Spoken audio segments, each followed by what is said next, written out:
Quick Start Real Estate School is our staple event. It is our basic training. It is where people actually learn the art of buying and selling houses without using their money or credit. And it's the beginning of the training, but it's the training that actually launches careers, because they can leave that training and go out and start doing deals immediately. And then, of course, if they want, they can grab one of our mentors to help them for 6 months and lead them step by step through the process of getting checks. It's quite an intense event. I mean, it's 4 days long, and it's long hours because we don't end until 7:30 on the first night. But the last thing that happens on that first night is that we actually call live sellers. I mean, you hear both sides of the conversations on the phone, and we have some of our mentors call these sellers from leads that the students brought in. And of course, we have a daily feed of these leads into their Gold Club site every day, so we actually get the leads for them, call them for them, so they can bring them to class. Now when they bring them to class, our mentors get on the phone and create some deals. And this is a huge benefit because some of the people who bring those leads go home with deals and literally make more money off those deals than every training we could possibly provide to them. And on the second day, the afternoon, we get into the ugly house side of the business, which is wholesaling and rehabbing and buying junkers and that whole business. We cover that during that day. And then on the third day, we actually have a brand new video now of us. A friend of mine, Jay Connor, who's renovated over 420 houses, going out into the field and going through 2 ugly houses and then through 2 houses that he's just renovated. And we go through those with a fine-tooth comb, talking about what we'd fix, how we'd fix it, what would it cost. And by the time you're through, you get a whole overview of rehabbing houses. And one of the things, of course, we addressed hard is the actual cost of what it takes to renovate a house and handling contractors and the like. We even got contractors' agreements right in the manual. The manual's about that thick, and I'm updating it constantly with the stuff you will not get anywhere else. And then on that afternoon, we talk about raising the money, private money. And then I go into some entity structuring stuff. Entity structuring is tax reduction, estate planning, because that is a part of the learning process. It's one thing to go make money, but then we have to learn how to protect it, what entities to use, how do we take title to it, and how do we set up our estate so that our stuff goes where we want it to go. And the last day is spent on selling houses on autopilot. And I do mean autopilot. Automation is built into this entire event. It's part of the learning process, and we have it all set up so when the client goes home, they're ready to do business, not have to go out and find a bunch of stuff and put it all together. And one of the really cool things we do there every single day is we take all of these property information sheets that were called during the event by our mentors, and I discuss them. So we go over them every single day on what's the next step. In fact, we even get a contract for them before they even leave to take out into the field, because literally appointments are made while they're making the calls. Then I also have Jay Connor, who comes from North Carolina and done well over 420 rehabs, but he's also the expert on getting private money from individuals, not from loan sharks. Jay helps me throughout the event as well, and they sit down with students and they work with them and they help them overcome any issues that they have, and they give them guidance and how to build their business as part of the event. You know, one of the biggest things that people get out of this is they build a big old network of nationwide relationships, because people come from all over the country when we do this live, and they get to know each other and they grab each other's information, and that creates relationships that go on for years and years and years. I've seen it happen over and over. Plus, you know, if I want somebody in LA and I live in Jacksonville, I build my list, and now I can call on that list whenever I need to. And frankly, the students get as much from the other students as they get from the teachers, because some of the people in the room are doing deals, they're doing business, because we let people come back for free to this event as many times as they want for the first year, and very inexpensive even after that.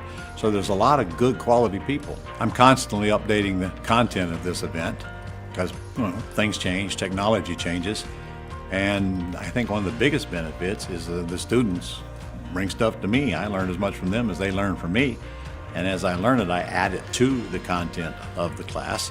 And frankly, one of the biggest benefits of people coming to a live event is that they get to sit around and talk to the other people. And the other one is that I have full attention the whole time, and I never know what you're doing when you're watching virtual. I don't know what you're doing behind that. And we can't have any fun. I can't tell jokes because I can't hear anybody laughing. we've discovered that people learn 3 times more at a live event, and they'll have a whole lot more fun at a live event than they will ever have at a virtual event. But going forward, we will still be doing virtual events, and we'll have live events mixed in. And the good news is that once you attend a virtual event, you can come to a live event at no charge, and vice versa. So you actually can get to experience them both, and you don't have to wait for a live event to come up. There's just a couple of things that one has to learn to crack the code to really turn this machine on and grow it as fast as they want to grow it. And frankly, you're not ever going to believe how much money can be made in real estate until you come spend 4 days with the old guy. Well, welcome. Thank you for coming in. We got a lot of information to cover here. We got a few things we want to go over first. First one, I guess, is John, you want to address how we handle questions? Yeah, Ron. So Mike's not on, John. You can't hear me? No. Let me try another mic. All right. Wow. All right. How about that? That's perfect. Yeah. All right. So yeah. So if you guys just so we can separate just the different communication between you guys and the questions you actually want to watch to ask Ron, put a Q out in front of your question. Just type it there in the chat section. And we will, I'll mark those, and then Ron will have a couple of points in the presentation today where he will take questions. And if you guys want to actually come on live with Ron using your webcam and speak to him in person, I'll give you an opportunity to do that later. So stand by for that. All right. On that regard, I'm going to go through the material today, and then we are have your questions up by then, because the questions that I'm going to answer those the last thing we're going to do today, because after I get through all the material, I've got a couple of students turned teacher coming on. I'm going to see, their life story and where it started and where they're at today. I got Adel, my acquisitionist, up here. We're going to talk about him in just a few minutes.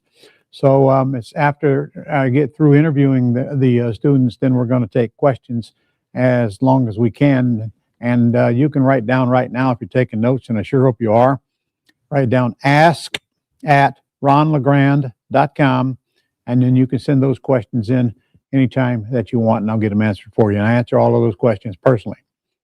All right, as far as the questions go, please, when you're putting a question up there, make sure you put that Q out there so you can identify it. But ask yourself, if I'm the one that has to read this question and understand what it means, could I do that? Okay, the writer always understands what it means, but we don't. So think it through. Will they know what I'm talking about? And if not, rephrase it so that we will know what you're talking about, so we don't have to say, we don't know what you're saying, put it back up there again, and then wait on an answer. So try to keep the questions on the subjects that I've covered. And if I haven't covered them and we get along about nearing the end of this thing today, then you can make sure you get them up there, and I'll ask them after the class is over if I don't get them during the class. Okay, I know you got a phone sitting beside you, just like mine here. See, it's sitting right there, except mine is in the off position. It will not ring, ding-a-ling, light up, vibrate, buzz, or do anything while I'm talking to you for the next however long it is. So I would suggest you do the same. That way you don't miss any important stuff. And while we're talking about phones, you are going to need it to take pictures of the screen in several cases, unless you're on an apparatus now that you can just do a screenshot, which of course is the easiest way. That's the way I go to seminars. I just sit back in the back and I put it on my photos and snap a picture of the screen, and then I don't have to write it, and I can go home and I've got it all right there, and I don't lose it. You might want to do the same, because several of these PowerPoints you're going to want to recapture. My podcast, if you're not already on that, it's thementorpodcast.com, the mentor, mentor podcast.com. Go ahead and write that down and register for it. And then you'll get a reminder every Wednesday when we're about ready to play it. But then you'll also get access to the archives. I don't know how many of them we got. A lot of podcasts on there. So view at your leisure. Also on about any other website that you can think of. Got a channel on YouTube. I don't know, name one, and I'm on there somewhere. In fact, I got so many videos on YouTube, you could spend the next 10 years trying to catch up on all of them. It's up to you. So when you send questions in, I try to answer them on camera. And then we have every Friday afternoon, we send that out with our Friday afternoon Gold Club publication, which includes all kinds of stuff. And by the way, if you're not a member of our Gold Club, which is now being changed to the Closers Club, for those of you who are members. So when you hear the Closers Club, you don't have to wonder what's that. You're in one. Okay, so if you're a Gold Club member, you're in the Closers Club. And when I do not intend to talk about that today, but you can get information on any of this stuff by going to our websites or calling in as well. I am going to give you an opportunity to join me at my 4-day quick start school so you can actually learn this stuff. That video up front probably did a good job of explaining it all. I'll touch on it when I'm through before we get to the interviews of the live students, both of which happen to be our mentors now. Started out being students, turned into mentors when they got good at what they're doing, but they started at the same place that you're going to be offered to start at today. So, all right, I told you the agenda. I think that's pretty much all the stuff I got today, John, unless you think of something I missed. Nope. John Duck behind the scenes over there today. All right, Adel, you want to come on up here? John, put my PowerPoints up, please. In case you're tuning in to me for the first time, I'm Ron LeGrand. I've been around now my 44th year. March 12th, 1982. I'm in my 44th year or 45th year. I don't know, one of those other. Don't make any difference anyway. Still buy real estate to this very day, and you're about to meet Adel Kayati, my acquisitionist. And we talk about what we do. We don't talk about something we did 10 years ago. So I've got a lot to cover with you today, but I want you to understand that what I'm covering you with today is just one little part of the business. But I call it the hidden business within the flipping house business that most investors do not. I mean, most investors will not know what to do with these kind of deals. They will turn them by, they'll walk right by them. And I created this whole thing back after the 2008 crash when people were grossly over leveraged. And now it's come around today that it's, we're going to use the same technique again. I'm always upgrading. I roll with the times. I change with the times. And we have to keep up on the rules out there, and we have to keep up on the technology out there, and that's all we do. We do that by teaching. Teaching helps a great deal because I have to be prepared when I come on here and talk to you. You want to put, well, let me get to it here in just a second. We'll introduce Adel. So what I'm going to show you today is how to buy all the houses you want without using your money or credit, but also how to buy your next home. So pay very close attention. If you want to buy a home to live in and you don't want to go to the bank and apply for a loan and your credit sucks and you don't have the big down payment, then you better pay attention because I'm going to show you how to get all of them that you want easily using just the one technique that we're doing today where sellers beg you to come buy their house, beg you to come buy their house. You'll see why here in just a second. And most of you don't have any competition out there really. Do you think they don't? I mean, I don't know any other investor that is doing what we're doing right now. I don't either. They probably will after they watch this. So I always create my own competition, but they don't bother us any. I was always under the impression that I don't worry about competition. I make them worry about me. So this is a good example right here. All right, this is one that Adel's working on right now. Yes, sir. Isn't it? Yes, sir. By the way, is he on the screen? On the screen? Yes, sir. Yeah, I'm here. Okay. Yeah. So they can see that beautiful shirt you're wearing They today? can. They can. Yes, sir. What, did you just come in from working the garden or something? Yeah, maybe. All right. We don't care. All right. Now this is I put it up there for a good example because it lays out why and how we're doing what we're doing. Now you look at that thing. R stands for after repaired value, which in this case is already repaired. So the market value of this house is $265 and they owes $255 on it. So can you see there's very little equity in this house? No investor is going to say, look, they're all out there looking for the junk that they can steal. Okay, we're looking at the beautiful homes in the beautiful neighborhoods. We don't have to steal them, but we get great terms on them. So this is just part of the terms business. Some of you have watched my terms presentations before. Some of you have been to my quick start school, so you understand what I mean by terms. For those of you who that haven't, all right, you have opportunities to learn today and going forward what it's all about, because it's my favorite part of the entire business, the terms business. Now, we wholesale junkers. I've rehabbed over 1,000 houses, and my favorite of all is the terms business, and you'll see why here in just a minute, why I feel that way. Now, this is a real house. So, Adel, first of all, how did we find this house? This was actually from a cold call. Cold call? Yeah, yep. Cold call to whom? The low equity list that we pulled from Dreams. Okay, Yeah. so our Dreams Pro AI system Yes, sir. segregates down 2,000 or 3,000 homeowners. Yep. Down to 222, wasn't it? Yes, sir. Okay. Yep. 222 homeowners with low equity, and what were the And other? an expired listing. Expired And listing? that's really all I did to it. I think I put In an area. You put in the in the area. area, yeah, and the zip codes. Minimum yes. 3-bedroom, Yeah. minimum what, 2 bath? 1,000 square feet, and I think I did put 2 bath on that one. Okay. Yeah, yeah. That's our Dreams Pro AI system. You Yeah. can write that one down. That's our CRM, but it's also our list pulling gadget, and we find the values on there, and it estimates the repair cost. It does all this cool stuff. Go check it out, dreamspro.ai, because it's one of the systems that you're going to want to incorporate if you want to get involved in real estate. So you just pulled it from a list, Mm-hmm. and then there's so few of them, you just started calling them, see if they want to sell their house. Yes, sir. Okay. Yep. All right, you're scaring them already. They have to talk to somebody. All Yeah. right, you don't have to do Yeah. that. We kind of like the ones that respond to our Correct. marketing. Yeah. All right. Now, the house in great shape, right? Yes, sir. Yep. Yeah. Yep. Brand new. They bought it 6 months. He moved in 6 months ago. 6 months ago. Yeah, Okay, yeah. make a note.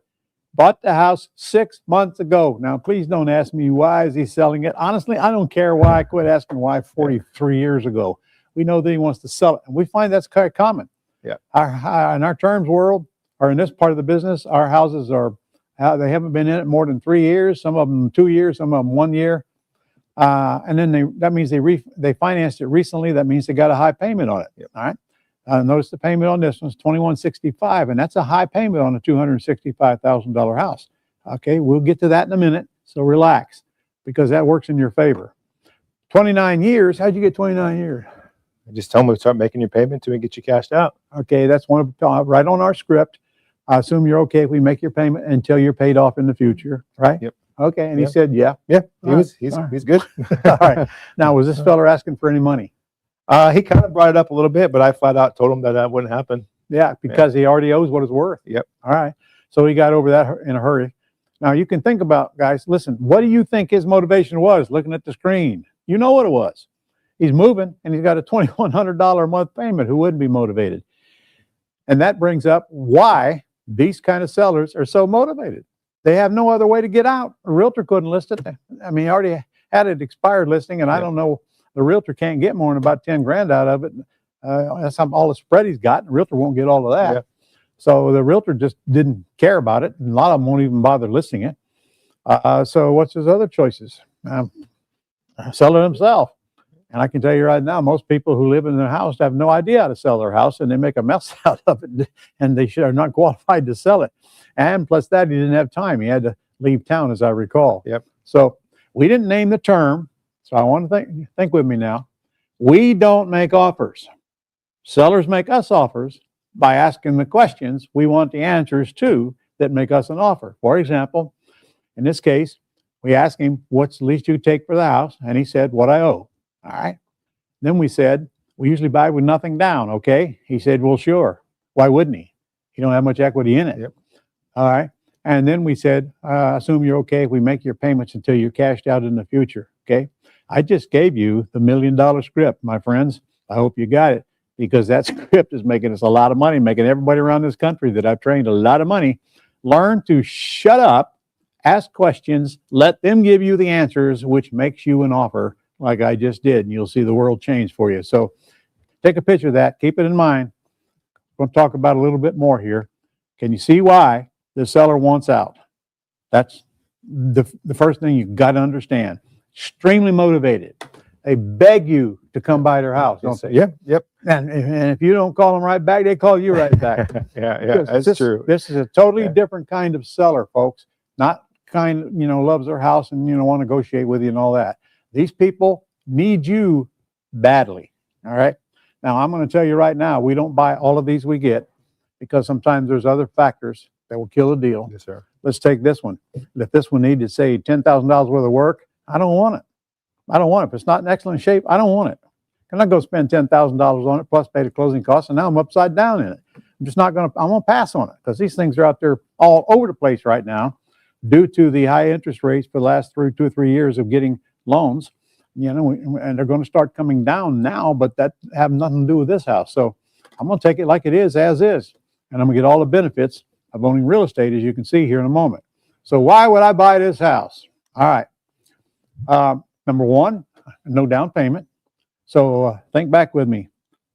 Let's say you like this house and you wanted to live in it. Okay, you don't require a down payment.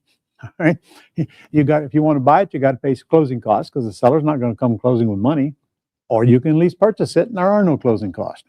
Okay, your choice. I'd want you to buy it. I'd want you to own it. You're going to get the benefits of ownership whether you own it or not, except you don't get to depreciate a house that you don't own. All right, I should get at minimum of 10 up to $20,000 on a non-refundable option deposit. We'll put this thing back on the market and attract a tenant buyer who can't qualify at the bank. And that's our whole exit strategy. 70% of the people who want to buy a house cannot qualify at the bank. That's why they come to us, because our ads say lease purchase, no credit or poor credit, okay, and so forth. That attracts them to call us.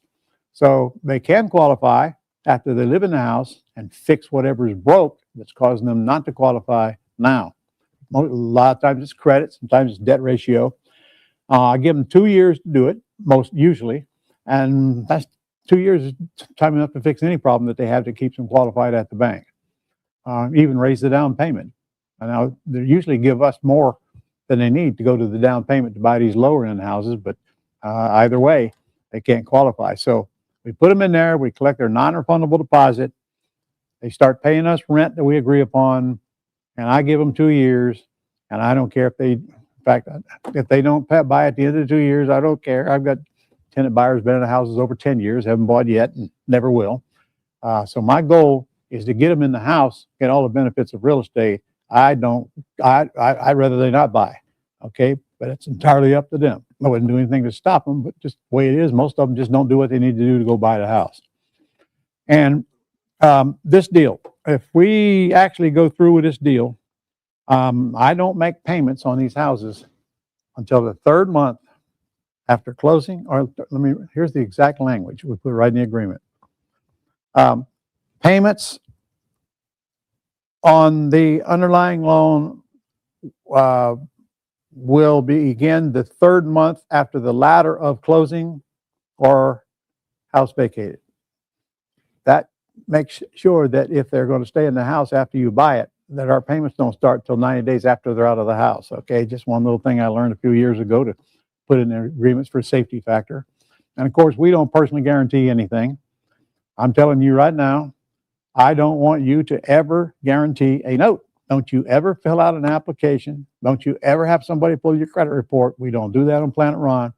And if I catch you doing that, there's penalty to pay. Your biggest risk is guaranteeing debt. If you don't guarantee debt, you can buy all the houses you want. Nobody's going to tell you when to stop. You don't apply for anybody for a loan. Nobody's going to pull your credit. So just listen, on Planet Ron, we do not guarantee debt. That is the number one biggest mistake you can make. All right, Adel, I'm call on you when I need you there. You can. Okay, yes, sir. Adel's back there working the camera to put us on TikTok, I think, aren't you? Huh? Yes, sir. All right. So here's my exit. Remember, it's only worth $265. We always raise the price when we're doing a lease purchase because it's worth more, and any appraiser will tell you that. So put $275 on it, and I can tell you right now, your lease option tenant buyers could care less whether it's $265 or $275. That is not what they're looking for. They have no negotiating power like your qualified buyers do, and they just don't argue about the price. Okay, What they're concerned about is how much down, how much per month, and how fast we can get in it. All right. NROD stands for non-refundable option deposit. NROD, non-refundable option deposit. So remember, they owe $255. So we sell it for $275. We got a $20,000 spread there. May not collect it all, may only get $15,000. Sometimes we'll get $25,000, $30,000. Depends on how you go about selling it and whether you develop enough patience. Remember, I get 90 days before my first payment is even due. All right. Now you got $2,165 worth, $2,165 per month that the underlying loan is going to require. So in this particular example, friends, you can count on a negative cash flow, but don't let that bother you. I'm not giving them 5 years. That's a typo, John. Would you make a note to change that? In this case, I give them 1 year, and I'll tell you why coming up. Now, that doesn't mean I'm going to boot them out in 1 year. So I'm going to net $20,000 less, I don't know, I'm just guessing at $3,000 worth of closing costs that I have to pay up front, and that's all you have to pay up front. So no closing costs. That's a good thing about lease purchasing. So I'm going to lease purchase. I'm going to put tenant buyer in this house. So all they need to do is give me whatever money we agree upon down and start making their rent payment immediately. They pay their first month's rent immediately, and they accept the responsibility for all of the repairs after the first 30 days. All right. And I give them a 1 year term because what I tell them is I'll give you a year to go out and get qualified. And I just want you to know, if you haven't been qualified by the end of that year, I'm going to have to raise your rent to cover my underlying payment, assuming I'm not getting enough out of them now. Now, I will tell you, lease option tenant buyers will pay more per month rent than just tenants. My days of tenants are over, okay? I only put tenant buyers in houses. I collect thousands up front. They do the repairs. That's huge. Plus, they act like buyers, not tenants, okay? I can't tell you how many tenant buyers I've had over the years. They don't tear up the house when they get out. They got a dog in the hunt. They got thousands of dollars in my hands. They don't pay the rent. They're going to wind up losing that. Clearly spelled out in their contracts and signed with an attorney. All right, so I do all my closings with an attorney. Now look at this. You want to take a screenshot of this. This is why I like the terms business. And this is why you need to like the terms business if you get this. Number one, I get that upfront. I get the upfront big deposit, the NROD as I call it. I get monthly cash flow normally. I'm probably giving it up in this case to get all these other things. All right.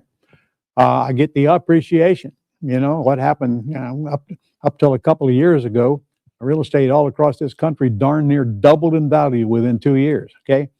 A lot of people got rich just because they own real estate. I've had some that doubled in value myself, almost. Right? I get to depreciate it if I own it. If I lease it, I don't depreciate it. I don't get any tax write-off. If I buy it, I get tax write-off. And this is a decision you're going to be making as where you live, what state, and your situation dictates. I always want to buy it if I can. I have total control over it, and I get to depreciate it. Now, forfeited down payments means that most of my tenant buyers just never buy. So look, I didn't do anything to make them not buy. I gave them plenty of time. I'll help them whatever they ask for help. I'll give them help. They just don't do it. They live in a house for a while and get tired of it, or whatever reason. There's a list this long. They just don't buy it, even though they know they're forfeiting their deposit. I've had houses that I collected more on forfeited deposits than I actually paid for the house. Yes, that's true. And still have some today. Now, the monthly cash flow, you can write that one off because you're probably not going to get that. Now, I'm not saying you're not, okay? It's case by case. You're going to get a little equity. House is in great shape, but you may not give up. I mean, you may have to give up the monthly cash flow to get all of those other benefits, which grossly outweigh any negative cash flow that you might have. Everything except, I told you that, all right? What if I have a negative cash flow? Well, I think you should condition yourself that you're going to have a negative cash flow. So you got to figure out, how am I going to handle it? So listen very close to this. This will set you apart from the rest of the investors out there. I tell the tenant, I'll give them a year. I usually give them 2 years. And by the way, if they haven't paid me at the end of 2 years, I don't care. I don't even tell them their 2 years is up. They just keep paying the rent till they're tired of paying the rent. If they want to buy the house, I'll still give them credit for their non-refundable deposit. They just don't do it. They don't do whatever they need to do to get bankable.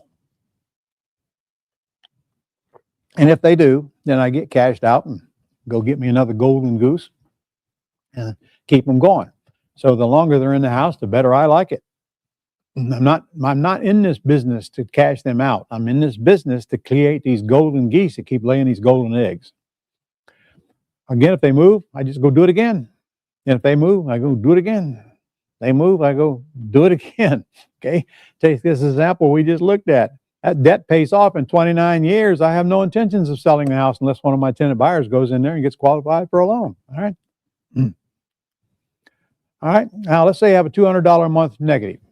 All right. That's, I don't know what you're going to get where you're at on a $255,000 house, but I will tell you it's more than what it'll rent for.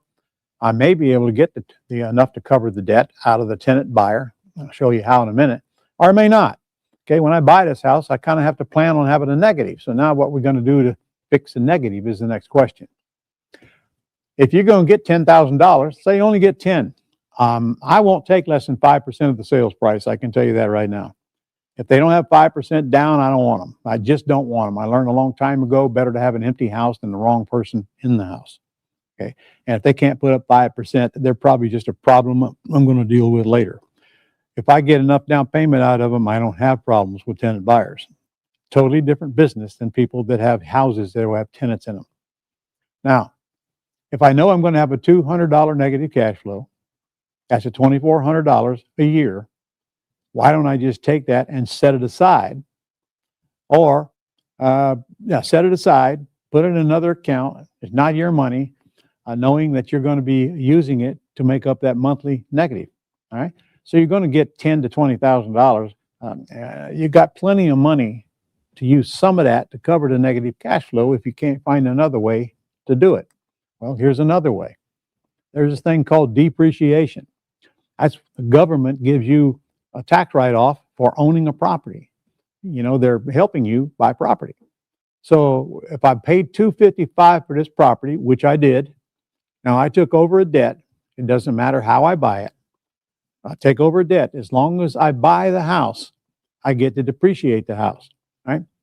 Now your accountant is going to want you to separate the price of the lot from the house because the land doesn't depreciate. No problem. I use 10%.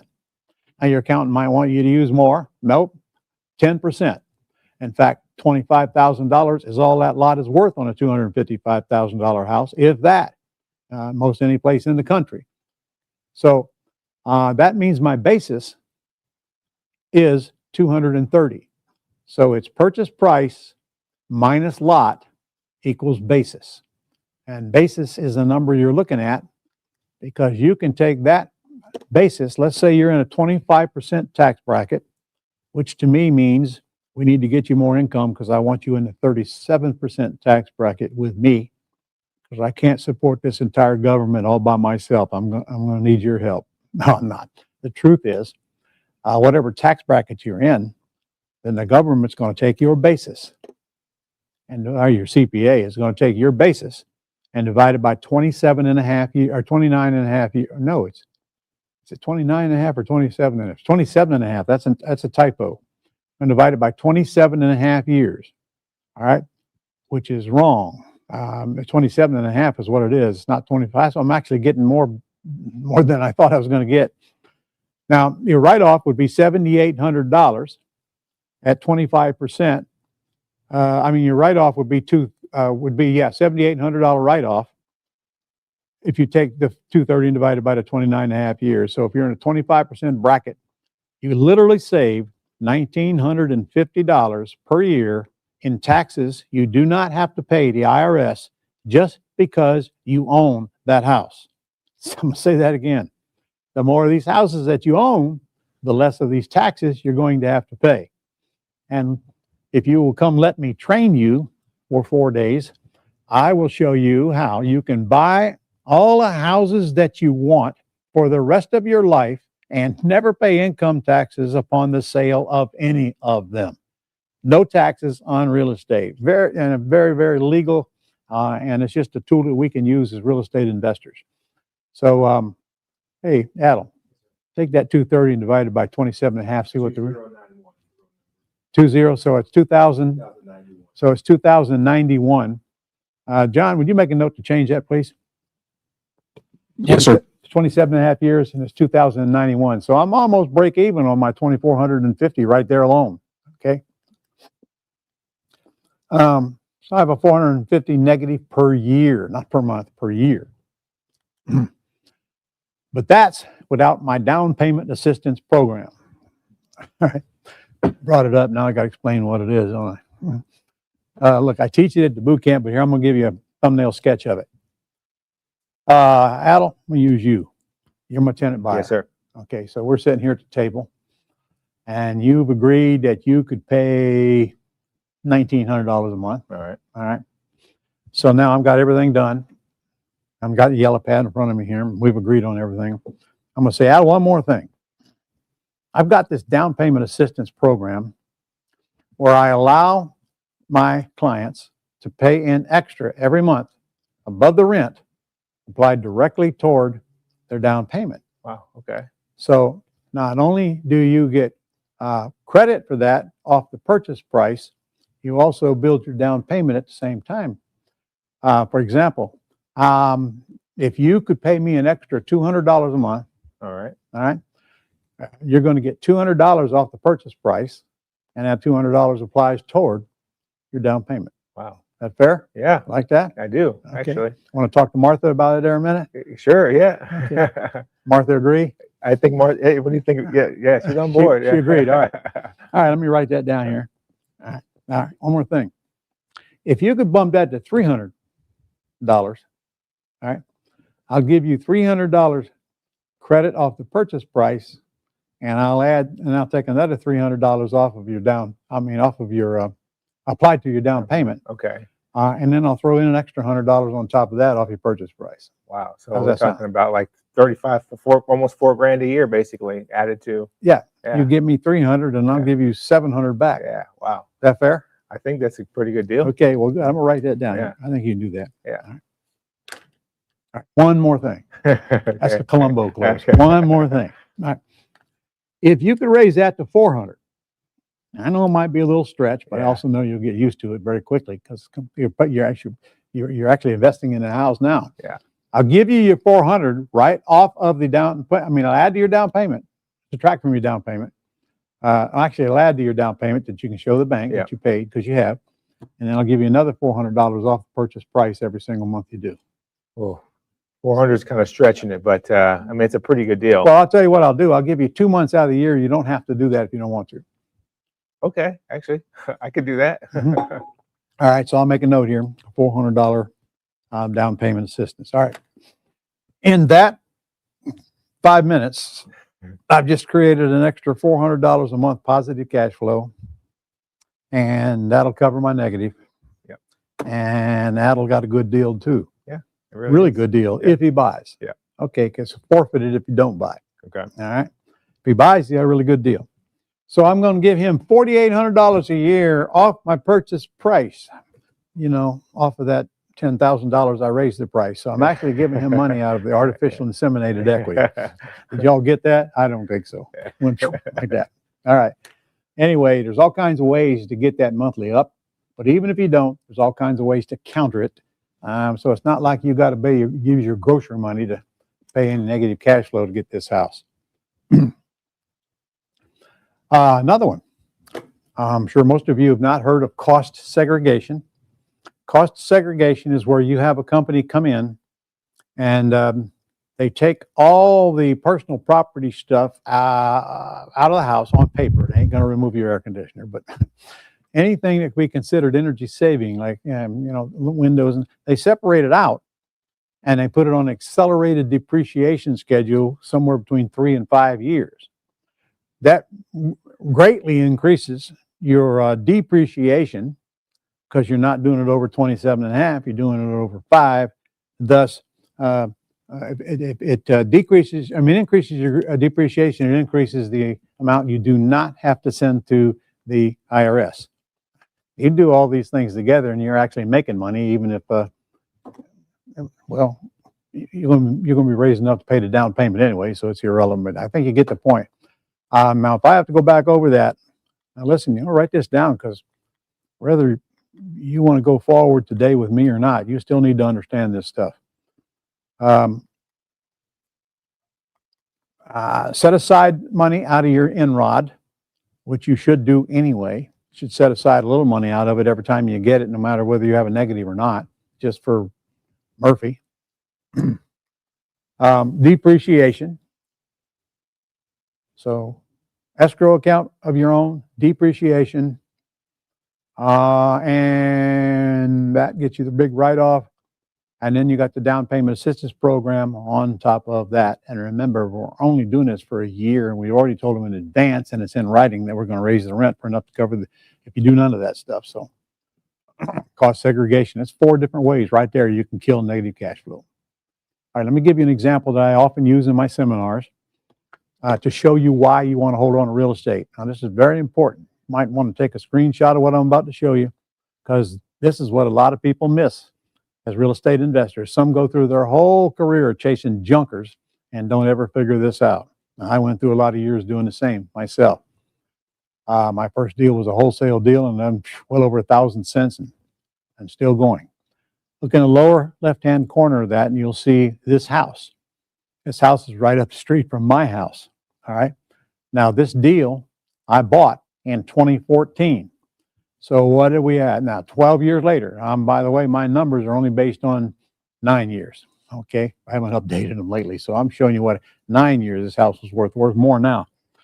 So let's go through all of the benefits of the terms deal as we go. Now, I took over this loan of $351,000. House is only worth $385,000. It had been listed. It did not sold. For why, I don't know. It's a 3,500 square foot house in a gated neighborhood, beautiful neighborhood, only 3 years old when I bought the house. They've lived in it for 3 years. You'll find that quite common with these low equity sellers. 1 year, 2 years, 3 years. And you'd be surprised how many people don't live in the house very long after they buy it or have it built or whatever. In fact, the house I live in, now that I think about it, it was built 3 years before I bought it. I lived in it 3 years, and then they decided to move. I'm still there 24 years later. Okay. So house worth at $385,000. That's the ARB after repaired value. It didn't need a thing. It didn't need a thing. Loan $351,000, payment $1,925. All right. The man told us before I went to the house that he'd sell it for what he owes. And he had to leave in 2 weeks. He's very motivated. He had a job in St. Louis. He couldn't handle 2 payments. So he was fraught, didn't know what to do. He made me the offer. He'd sell it for what he owes. I didn't make him the offer. That attracted me to stop by his house on the way home to my house. All right. 7 days later, I owned his house. I gave him exactly what he asked for. I gave him debt relief. I did not write a check for $351,000 to buy his house. Okay. I took over his debt to buy his house. And I did pay about $3,000 or $4,000 in closing costs, but shortly after, I got a $50,000 non-refundable option deposit, an INROD, $50,000 that applied toward the purchase price and toward the down payment.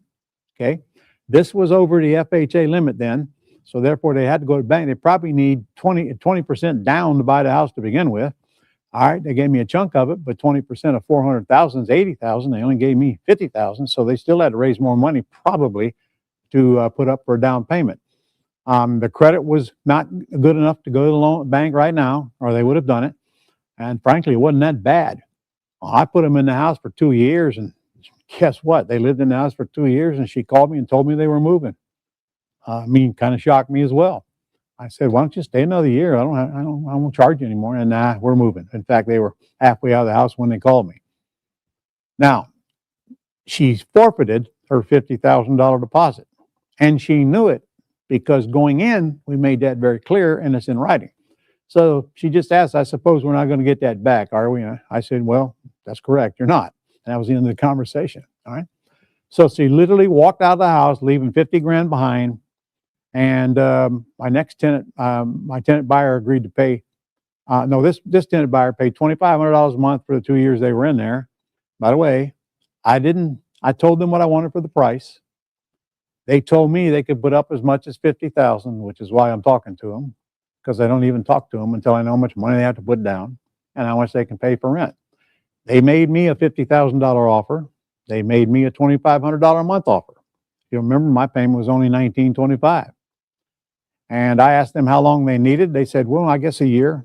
Oh, yeah, I'll give you 2, which I did. At the end of the 2 years, they moved out. Now, the plan was to go out and lease option that house out again, but my executive assistant of 22 years now asked me if she could move in, and finally I let her. And she's been in there ever since. And I'm still waiting on my 50 grand, but I think I'm going to get it. Now watch this. When I took over the house, I owed $351,000 on it. 3 years ago, the loan balance was $260,000. Then I got $97,000 worth of debt pay down by doing nothing but collecting the rent, making the payment, and I don't even do that. I got a girl that does that for me. Okay. So look at this. This is what people forget. This is why you want to keep the houses. You don't get this when you're flipping them. Okay? $97,000 for doing nothing but what any landlord does. During that whole time, I haven't spent any money on the house. Okay? Tenant buyers are responsible for a house, including Tish right now, even though she don't have an option to buy. All right now, so that's good enough right there. I got the non-refundable option deposit up front, and now between appreciation, depreciation, debt pay down, front end deposit, over that 9-year period, that house produced me $645,000. I mean, nobody wrote me a check for that, but tax savings, all added up to $645 over that 9-year period. Now, how many of those do you need before you're going to retire filthy, stinking rich, do you think? Okay? And then numbers are even bigger now because these numbers are 3 years old. I need to update them. Don't I, Adel? Make a note for me, will you? All right. By the way, the house almost doubled in the time that I owned it. And most of that took place, I don't know, when did that stop? A couple of years ago now? A couple of years prior to that, when the prices went through the roof. Well, Ron, I'm scared. How can I lose? Well, that depends on whether you want to get trained or whether you want to go out there and do this on your own. Maybe AI can do it for you. That's a joke, by the way. Okay. In my world, on Planet Ron, I do everything I can to make sure you never lose. First thing is we don't guarantee debt. We never guarantee debt. That's the number one biggest mistake you can make. Period. I set you up so that the only way you're going to lose is ignore what I ask you to do and go out there and do the stupid stuff that I did so that I could learn this stuff on what not to do. All right. But Ron, what if they pin me down to, I don't know, a 5-year balloon or whatever, or 5-year term on a lease option, and 5 years goes by and I can't pay it, and sky falls and Chicken Little comes and whatever. All right. Now I want you to think about this. If in fact there's some term in there by which you have to pay the seller off and you can't make that term, the seller only has 2 choices, period. Number one, you're never going to buy a house in your name. You're never going to guarantee the debt. If you'll keep that in mind, you'll know that there's no way anybody can ever come after you to collect a debt you did not guarantee. We don't guarantee on Planet Ron. We just don't. All right.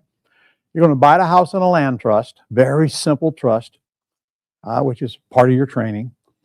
And the land trust owns the house and you own the land trust.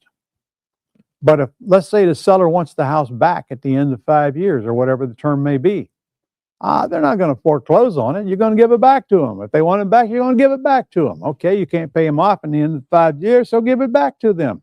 How much money have you made on this thing over the period of 5 years? Measured in thousands and thousands. Or you're going to ask the seller to extend the term. Those are the only 2 choices they have. Nothing they can do. No, and even if they foreclose, your name would never be in it because you don't buy in your own name. And we don't guarantee debt. By that time, you can imagine what you've made over a period of 5 years on this house. Now, of course, that does say one thing. You probably better not put a tenant buyer in the house with an option period that extends past your 5-year term. Don't get that backwards. All right. Any option you have with a tenant buyer is going to be end before your term with your seller is due. That way, if the tenant buyer does not buy by that time, then frankly, they're, I've never had to move a tenant buyer out because a seller called something due. Trust me. But so you can sleep better at night, just know those are your options. And the seller has no choice. They only have one of the two. They can't come after you for the debt. You didn't guarantee the debt. I'm going to say that about 6 more times before I through, so that sinks in. We do not guarantee debt, despite what all of the mouthpieces on the internet tell you to do. Will the house be worth more in 5 years? This is what I asked the seller. We get into the discussion. Well, will the house be worth more in 5 years? Well, of course it will. All right. Well, will the debt be less than 5 years? Well, of course it will. Well, then I can make the case that the best thing can happen to you is that I don't pay you off during the 5-year period. Wouldn't you agree, John? That'd be the end of that conversation right there, because they can't disagree with it. Either way, I've got every objection that a seller could ask you. I got all the answers. Pretty soon, you're going to be very confident talking to people because you know how to answer anything that they might say. And the truth is that they don't, hardly ever going to run across these objections, but it's okay to be prepared for them if you do. All part of your training. All right. I think you've learned enough now to know you need to know more. Am I right? I'm right.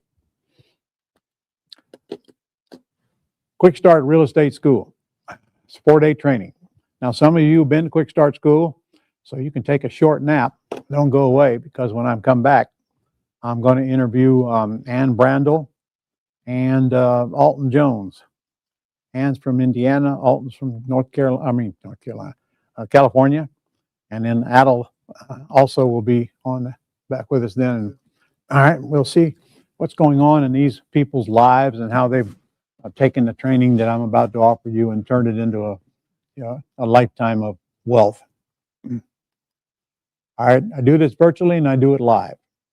You get to, you don't get to pick, you do get them both. You buy one, you get the other, no matter, which is first.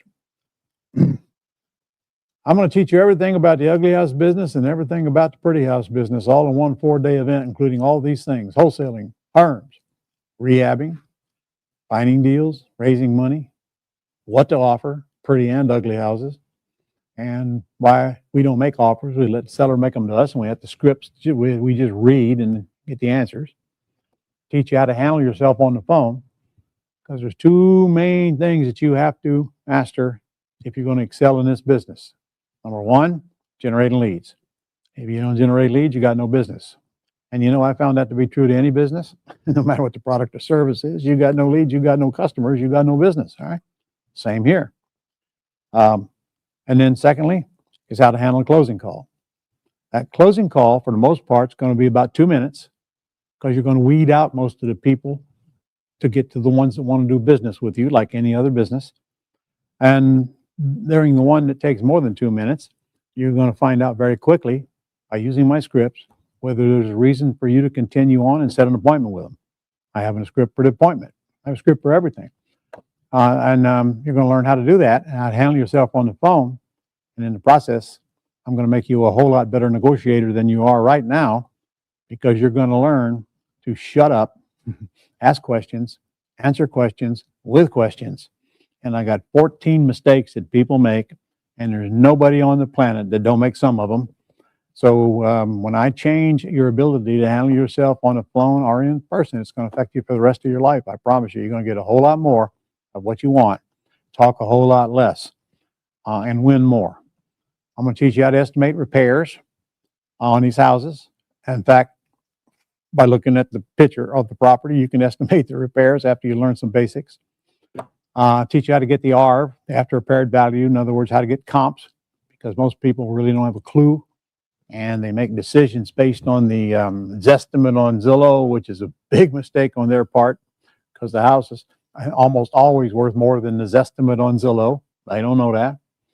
We're going to go through agreements, and you're going to have samples filled out that you can just use for prototypes to change the, the dates and the name and the location and so forth and the numbers. And on any kind of deal you can do, whether it be ugly house or a pretty house, or buying or selling. And you're going to learn how to systemize your business. And by fact, you're going to learn that before you get to the event. Probably have it all set up before you get to the event. But if not, certainly before you leave the event. So when you come, you're going to come to learn, but you're also going to come to implement your systems and make sure that you're clear on exactly what you're supposed to do when you leave so that the systems do the work for you. I'm telling you the truth when I tell you, folks, that there's very little for you to do. This is an extremely part-time business with a full-time income. And working more is not going to do anything but make you less. The less you do, the more you make. Entity structuring. What LLCs? I'm going to show you that. How do we protect ourselves against predators? We build his empire. Very easy to lose it if you don't take a few steps now to protect it. One thing to get it, another thing to keep it. Tax reduction. How can I pay little or a lot less taxes than I'm paying right now? As my income grows, how do I keep from getting killed with taxes on it, given everything that I make to the IRS? And then we're going to talk about estate planning. What do I need to do while I'm alive to make sure what I want happens when I'm gone? And I don't have any estate taxes on top of that. But the biggest thing is the asset protection and the entity structuring. By the time I go through that with you, you're going to change your thinking about what you need to do. And trust me, you will probably never meet anybody that knows more about how to protect yourself as a real estate investor than the old guy here. I teach attorneys sometimes. I teach attorneys this stuff.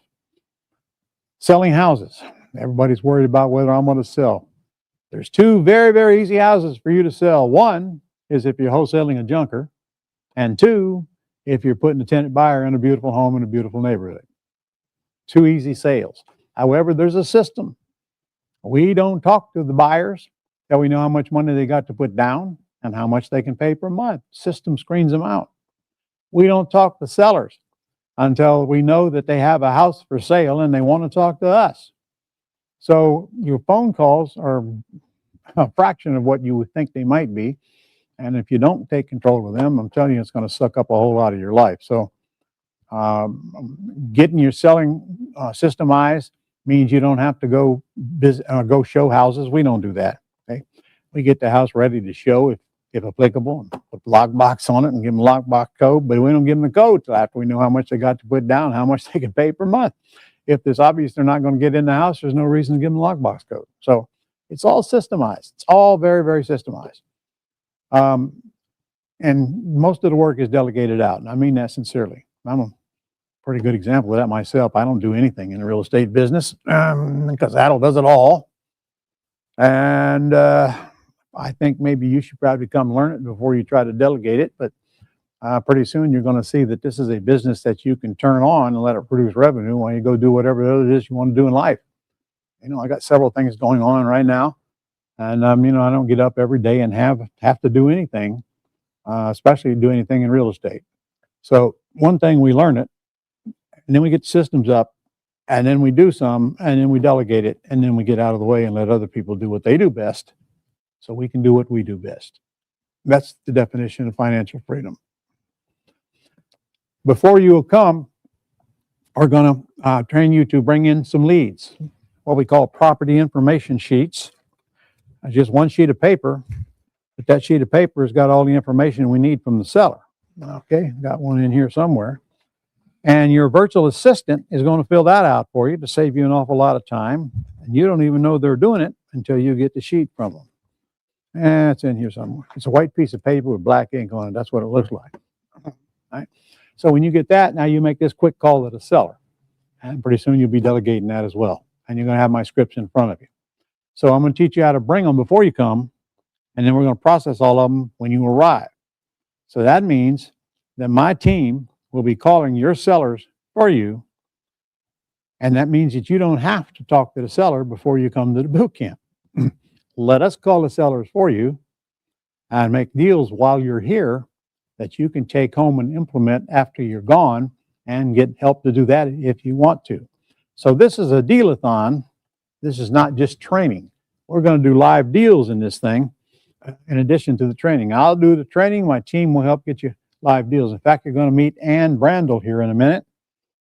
And I remember her very first deal she got during her first boot camp. First responder out of northern Indiana. My first half of the whole first day is all about finding deals. All kinds. Some free, some you have to pay a little bit, some you have to pay somebody else to do for you. You're going to start with free or close to it. And then if you want to buy, get somebody else to pay you later, you can, but frankly, don't think you're going to need to by the time you see all the ways that what you can do to get deals coming in on your own. Now, when we make these live seller calls, you'll hear them. First night, first evening, we make these seller calls live, and then throughout the entire first and second day, my team is calling all the leads you can bring in. And we'll call them, and we'll recall them again until we get all we can on the phone, and we'll quickly pre-screen them, and you can sit out there and listen to them if you want to, because that shave an awful lot of years off your learning curve right there. Watch how easy it is to pre-screen them by reading the script. Now, on the deals that we get an oral acceptance on from the seller, I'm going to bring them up to me, and I'm going to go through them in class and show you what I think they're going to be worth to you, what your next step is, and how much money you're going to make on this deal based on my experience and frankly my guesswork about what we can get out of the house, because we don't know till we actually put it on the market. And then we're going to help you fill out the contract before you leave the room. On day 3, my friend Jay Connor and I, Jay is a student who came to me in 2009, made over $1 million his first year, making over $2 million now. Only renovates 25 to 30 houses a year in Morehead City, North Carolina. Average profit today is $92,000 per house. So we're going to sit through a video bus tour. We're going to go through 2 ugly houses that belong to Jay. And then we're going to come back and see both of these 2 ugly houses after they're renovated. I'm telling you, it's worth its weight in gold to you, and see what a renovation should look like. Jay sells these houses the first weekend he puts it on the market, almost every time. And when you see the houses, you'll see why they go quickly. So that's going to take up the first morning of day 3, and you'll learn a lot from that. What to fix, what it cost, and then when we go through the houses after they've been fixed, Jay's going to have his actual numbers there of what he spent. We're going to compare that to the offer that we made to buy it, and how close it comes to my formula to buy junk or ugly houses. And then you'll see how much that he spent, how close we came when we were making the offer, and how much net profit he made on it, and where all the expenses went. I'm telling you, that's an education you can't get anywhere else but live and in the field. We just took that live and in the field and converted it to video for you. You're also going to be able to ask questions on every single house. Jay is also going to teach you how to get all the private money you could ever want if you want to actually pay cash for houses. Now, in the terms business, we don't pay cash for houses. We don't need private money. And in the wholesale business, we don't ever buy the house. So we don't need private money. We flip the contract. We get it under contract, and then we sell the contract. And Adel and I can show you some. One of them we made 52 grand on. Another one made 37 grand on. Never bought the house. Never owned the house. Pay no cost whatsoever. Okay, so you're going to learn all of this in training. When we put it on the market on the lease purchase, we always put it on there for more than what we think it'll appraise for. And so does Jay. And we get it because it's worth more when you're putting a lease option and buyer in it than it is when somebody's got to qualify to buy it. And I'm going to tell you again, 70% of the people who would love to buy a house can't qualify to buy the house. They come to us. You got the biggest part of the market. How to build a big list of rehab and terms buyers list. the absolute the most valuable tool in your business. Think about this: you got a whole list of people that have called about a house. On the terms business, you know how much buyers, you know how much money they got and how much they can pay per month and where they want to live. Make a note. On the ugly house business, you're going to have people want to buy the house from you wholesale cash. You know what they want, what they got, where they want to buy. You turn these into your virtual assistant, and they put them in your buyers list. They build your buyers list for you.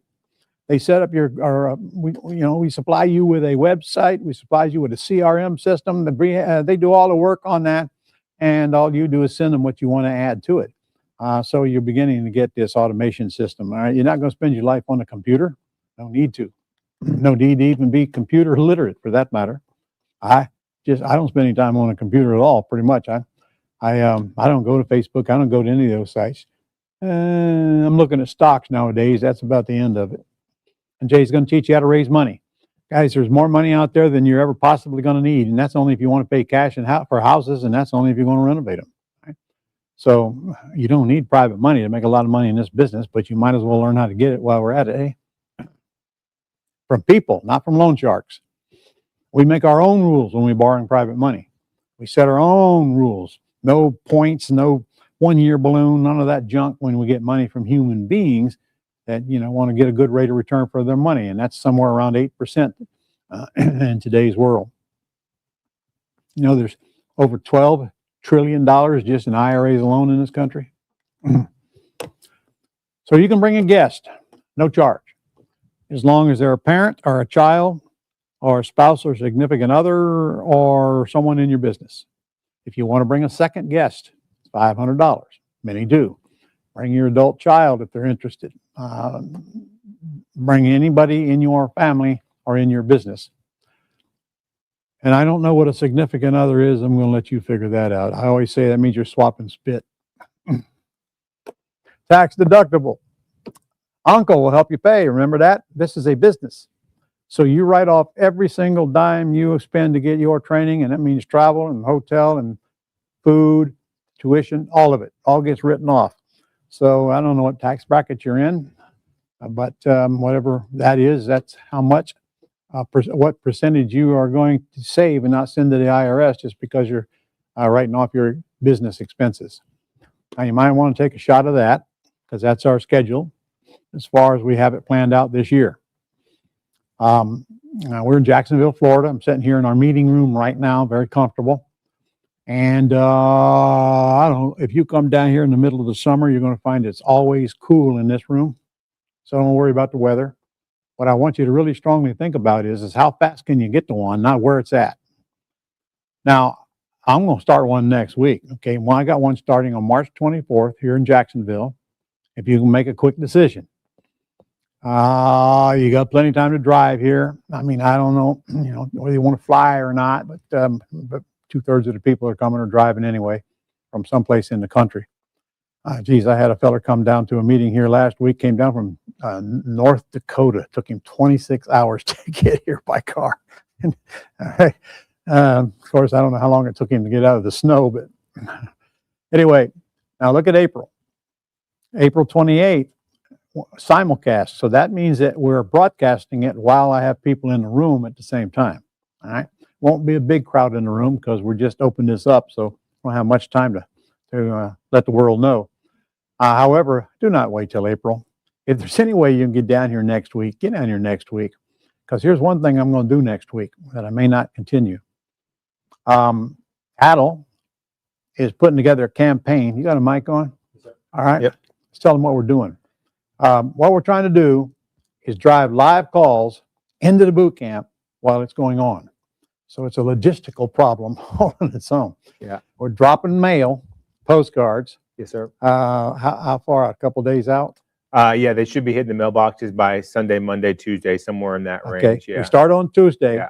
So we're dropping them locally. Yes, sir. So we're trying to get calls to come in Tuesday and Wednesday is what we're trying to do there. Yeah. All right. What else are we doing? Then obviously calling those lists. I've already started calling through some of those lists that we're mailing to. And then some text out as well. I'll send some text out probably the couple of days before, or the day, maybe even the day of the event there, to try and get some calls that way. And yeah, that's about the three ways we're getting them there. Okay, I seem like we're missing something there, but I don't remember what it was. I had some driving for dollars and or email. Yeah. We can Yeah. also send some emails. I can do that as well. Yes, Yeah. sir. Yeah. See, our system will get you the email and the phone number where they're at now. Yeah. Yeah, and we can skip trace them.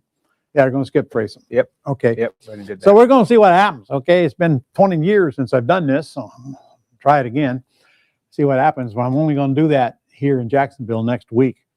So I hope you can come down for that. I know it's short notice and all that, but you know what? It's never going to be convenient. All right, it's 4 days out of your life. Let's just get it over with. Now, if you want to come to Jacksonville in March, you can come back to the simulcast in April. There's no extra charge. You just got to register. So try to get here as quick as you can. Do not put it off. Don't look for reasons to put it off. Look for reasons to get there as fast as you can. You'll be glad you did. I promise you that. And by the way, I got a guarantee. You can come sit through this thing the first 2 days, and if you find out it's not for you, just tell us and you're out and you get a full refund. Hear that? Come 2 days and leave if you don't like it. And of course, we got a 30-day guarantee after you register as well, full refund. I hope you got a picture of that. Nowadays, if you want to make offers through the MLS, I will provide you the proof of funds. You don't even need to talk to a human. You'll get the code at the event. You go to the site, you fill out the form, you print it out, you got proof of funds. So that's only if you're making offers through realtors. FSBOs, for sale by owners, don't need proof of funds. They don't even know what that means. I'm going to be your transaction coordinator. Once you've graduated from that boot camp, I want you to send me all your closing documents when you're buying, before you buy, and all the closing documents when you're selling, before you sell. Okay? And I'm going to look over them. Okay. I'm going to look over them, and I'm going to fix the mistakes that your closing agent has made and probably save you more money than you paid for this event. In fact, I'll promise you I will, because they make mistakes. They always make mistakes, and I know exactly what to look for. Cost you a red cent. So just make sure you send them to me before your closing agent sends them to the other side. Kind of hard to change them after the fact. It's easy to change them before the fact. I'm telling you right now, that's worth your tuition getting this event, especially when I'm about to give you a deal that never give anybody before. Selling houses, we're going to cover very thoroughly. We do that on the last day, step by step, and using our systems and how to do it without you being on the phone half your life. Very important part of our training, because a lot of people get hung up. Oh, Mom, how am I going to sell this house in this market? Well, remember, you're either going to sell a wholesale junker to an investor, which means you're selling them a business opportunity, or you're going to be selling a beautiful home to owner occupants that can't qualify at the bank. That's how come we sell them so fast. All right, what's it going to cost me, Ron? Oh, I don't know. I can tell you what it used to cost. It used to cost $59.95 for years and years and years. But, we've lowered the price since because of the times we're in. But that is a lot of money. I know that's a lot of money. Wow, if it costs $6,000, that's a chunk. Yeah, that's a very small part of your very first deal. That's a big of a chunk. I don't touch a deal for $20,000. Okay, it's cost $6,000 to get you. If it did cost you that, it's not going to cost you that. So want to see the price lower? Raise your hand if you want to see the price lower. They raising their hand, John? Sure they are, John. Okay, here it is. Price is lower. Okay, no more games. Don't worry, you're not going to pay that. One thing you're going to get is a certificate that says that if you go out and do a deal within your first 90 days, it's going to send you a check for $1,000. And don't think we don't send them. All right? It can be any kind of deal, but I'm going to need proof. Okay, I'm going to need proof when you bought it, proof when you sold it. And no, it does not apply to houses you currently own that you sell within the next 90 days. So make a note of that. You got a 180-day helpline. That means for 180 days, you get to call somebody and get help for 5 days a week, as many times as you want. Unlimited calls. So you don't feel like this cat. Yea, though I walk through the valley of the shadow of death. Yeah. Folks, we're always here to help you between the boot camp and after the boot camp. We get checks like this when we get copies of checks. They don't send us the originals, but $125,000 she made because she had somebody to talk to that she was almost ready to lose. Come back as often as you like the first year for nothing. And even after the first year, it's only $500 per visit for as long as you want. And I told you the guarantee already, 100%, 30 days, 2 days, sit there live, think it's not for you, just tell us, you're out. All right, how much? Well, it's not $59.95, about a quarter of your next wholesale deal or your non-refundable deposit.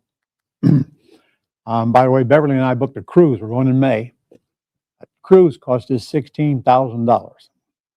We're going up the Snake River and that I love them river boats and river cruises. So when we get back, all we're going to have is a bunch of photographs, which we're going to store in our phone and maybe someday look at. When you get back from your 4-day event, you're going to have a new lifestyle, a lifetime education.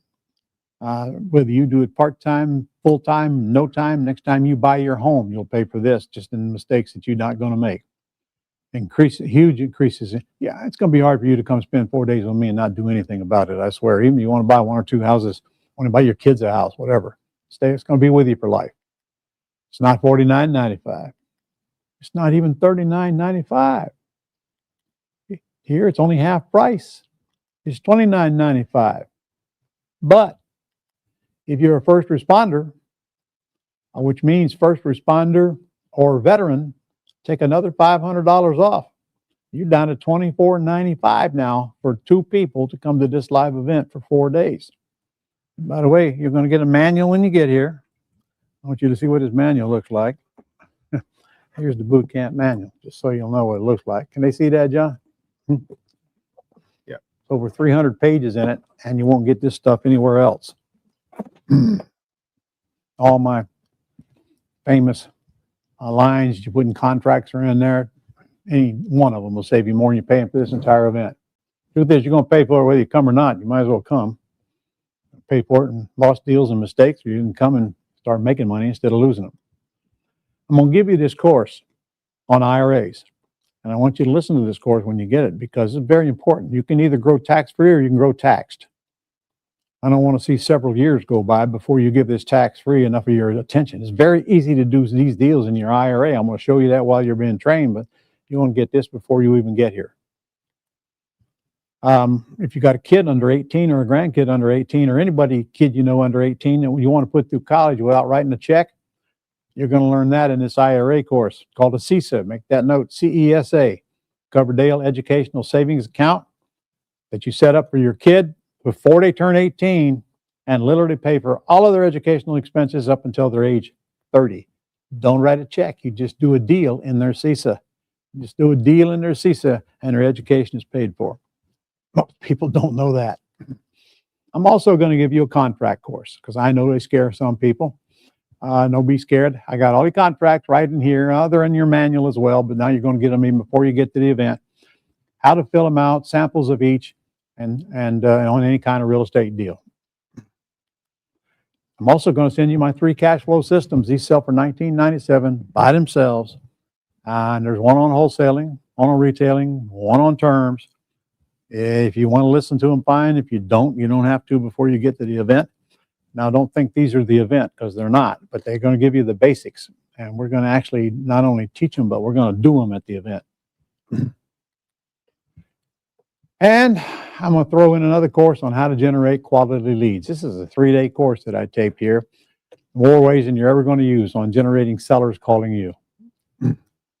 That's about $4,500 worth of free bonuses right there. I'll give them to you today. So you get the live event, a helpline for 180 days, monthly conference calls for graduates only, no risk guarantee, and all 4 of these courses as well for the half price that we're offering this to you today. Now, if you happen to be a Gold Club member out there,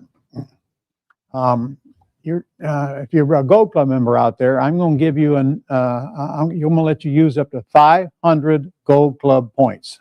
Make a note. That's $500. 500 Gold Club points. So make a note. You have to call in and you got to tell them you're a Gold Club member. Pretty soon I'm going to be writing you checks to come. It looks like trying to save money, not get trained is like trying to get to high school and skip high school and get to college. I often tell people when you're not going to learn how to run a restaurant by eating at it. Got to get behind the scenes and learn the ropes so you don't have to learn them the hard way. And this truly is the most important event in your life if you really want to buy and sell houses. It's a life-changing event. But Ron, I spent a lot of money with other teachers and I still don't have deals done. Well, I understand. So did I. Me too.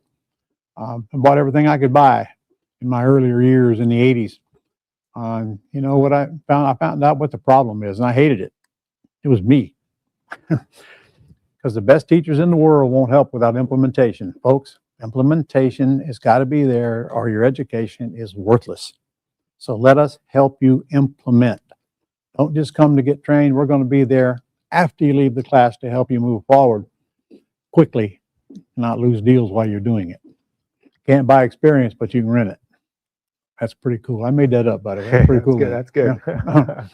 There's nobody better qualified. There's no person or company better qualified. I know there's a lot of people out there on the web that you can, I'll tell you right now, you better be careful who you listen to, because some of those folks are literally teaching you illegal stuff. And I mean illegal against the law. And then some of them are teaching you stupid stuff that don't make any sense at all. I've been around long enough, I can recognize it very, very quickly. Be careful to whom you listen. Now, see the website down there, ronlegrand.com/QS. That stands for Quick Start. And there's your phone number, 800-567-6128. Now, if you want Gold Club points because you have, you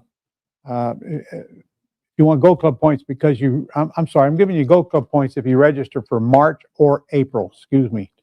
March or April. Got to register for one of those to get to 500 Gold Club points. And of course, that's assuming you're a Gold Club member. We truly do make millionaires. We got walls full of testimonials. This is a commercial testimonial. This guy came to my commercial boot camp maybe 10, 12 years ago, and he's over $100 million worth of commercial property since then. We got him on the wall here. $43,000 first deal, Washington. $11,000 and $2K a month, California. $32,000, Florida. By the way, that guy's was an NFL player. $23,000, Pennsylvania. North Carolina, $42,000. Alabama. That Alabama? No, that's Indiana. Indiana. Alabama without my glasses. 38.5. I could keep going all day if you want me to, but you're probably tired of this already. Texas, $40,000. Got a $10,000 deposit, and I can't read the rest. In First month's rent and attorney fees. in California. Yeah, California. Sir. Yeah. These are what our walls look like when you come down to Jacksonville. We got them all over the place. And I'm kind of like to get yours up there as soon as possible. So there it is, $29.95 minus your veterans or first responder if you are one. So it's $24.95 per couple. And if you come to Jacksonville March next week and or April, then I'm going to I'm going to give you credit for another $500 worth of Gold Club points if you have them. All right. So call in right now, and I'm going to give you $4,488 worth of free goodies. And that's really what they're worth. That's what we sell them for. That's not seminar crap. Also going to get a 30-minute planning session for free. Now, you get that whether you sign up for the boot camp or not. So if you just want to talk to somebody about, your issues or what's bothering you or what do you think is stopping you or what your next move is based on, what you want in your life and what you got now, make that call. Just make an appointment. And actually, you can go right there, ronlegrand.com/future. Make an appointment, and they'll set you up with a 30-minute planning session. And there's no sales on this thing unless you ask. It's not a sales call. It's a planning session to help you figure out what's holding you back. Now, you write that down. Remember, ask at ronlegrand.com if you got questions. I'm going to take your questions after we interview with a couple that are waiting on the line here, a couple folks, and that'll. But write that down in case we don't get yours in. Education is useless without implementation. Come to Papa. All right, John, I understand we got Ann on there and Alton on there, and then we got Adel in the room here. Yep. All right, let's bring on Ann and Alton and Adel. Hey. Hey, everybody. Hey, all right. Hey, that's Ann Brandel. Just came back from Egypt. touring. And now in Arizona. Now is Arizona. You're in Arizona now? Yeah. Holy Came out smoke. to see my dad. Okay. All right. What happened to Alton? We lose him? There he is. Okay. That's Alton Jones from Southern California. Where are you at today, Alton? Home? Can't hear you. No sound. Sorry about And that. you all right, got it. And then we all met Adel. So Yeah. Can you hear me? these three are not only students, but they all three are mentors, but they're also three doing the real estate business. So Ann, I want to start with you. Yes, sir. I told him you got your first deal at your first boot camp. When was that? God. Now you're quizzing me, Ron. I did just get back from Egypt, so there's a little jet lag going on. You poor thing. It was, God, it was in Chicago. It was a Chicago boot camp. It was June. Was it 2018? Maybe? Yeah, it sounds about right. Sounds about Okay. right. Yeah. So you're a first responder, still are? I still am. A couple days a Part-time? week. Part-time. Okay, because you want to be. Live in northern Indiana. What Yes. did your life look like back then? I was in debt up to my eyes, living paycheck to paycheck. I don't know. It wasn't as fun as it is now. Aren't you the one that made the conviction to yourself there was absolutely no way you're going to buy anything from me when you went to my first one-day seminar? Yes, we did the 1-day seminar. It's going to sound horrible. You were a scam. I wasn't buying nothing. Yeah. I was lucky though. I won the business management. Yeah. Everybody, I don't even know if you've talked about the business management, but No. you need to have that class. That Yeah. class was a life changer for me in itself. Yeah. And that was when I met all these really rich, smart people that had all been to this quick start real estate school that I had no idea what they were talking about. And that's what you were selling on day one that I refused to buy because, I wasn't going to buy anything day one. Yeah. And, I was just listening to this and it was a lot more expensive than I think you owe me a refund. Yeah. And Poor where do I thing. get the rest of those classes that you're giving out free? Well, we'll discuss that after you tell me where you're at today. At today, I Yeah. do what I want when I want. I am living, I went from, I don't know, probably a couple $100,000 in debt to a millionaire, multi. I've done stuff in my 401k. So I've got a very nice looking 7-figure 401k. I've got rental income coming in, roughly, I'd have to relook at it, Ron, 15, 20,000 roughly. My outgoing expenses are, I don't know, 5, if that. So I've got 10,000 a month to do whatever I want with. And then of course, I do some fix and flips. I have one that just went under contract when I was in Egypt. I'll make 80,000 on that one. Wow. Yeah. Wow. And in a heartbeat, when I got back from Egypt, my dad called. He had to go for a medical procedure, and 3 days later, and canceled flights at O'Hare and TSA and the whole thing. I literally handed him my credit card and I said, "Make me get there," and I did not care what it costs. And I am now sitting in Arizona, and it was expensive, but you don't worry about those kind of things when you meet somebody like Ron. And I owe everything to you. I appreciate you. You changed my life, and that's why I like to help and get involved with some of your students. Is to everybody needs to. It's a wonderful life.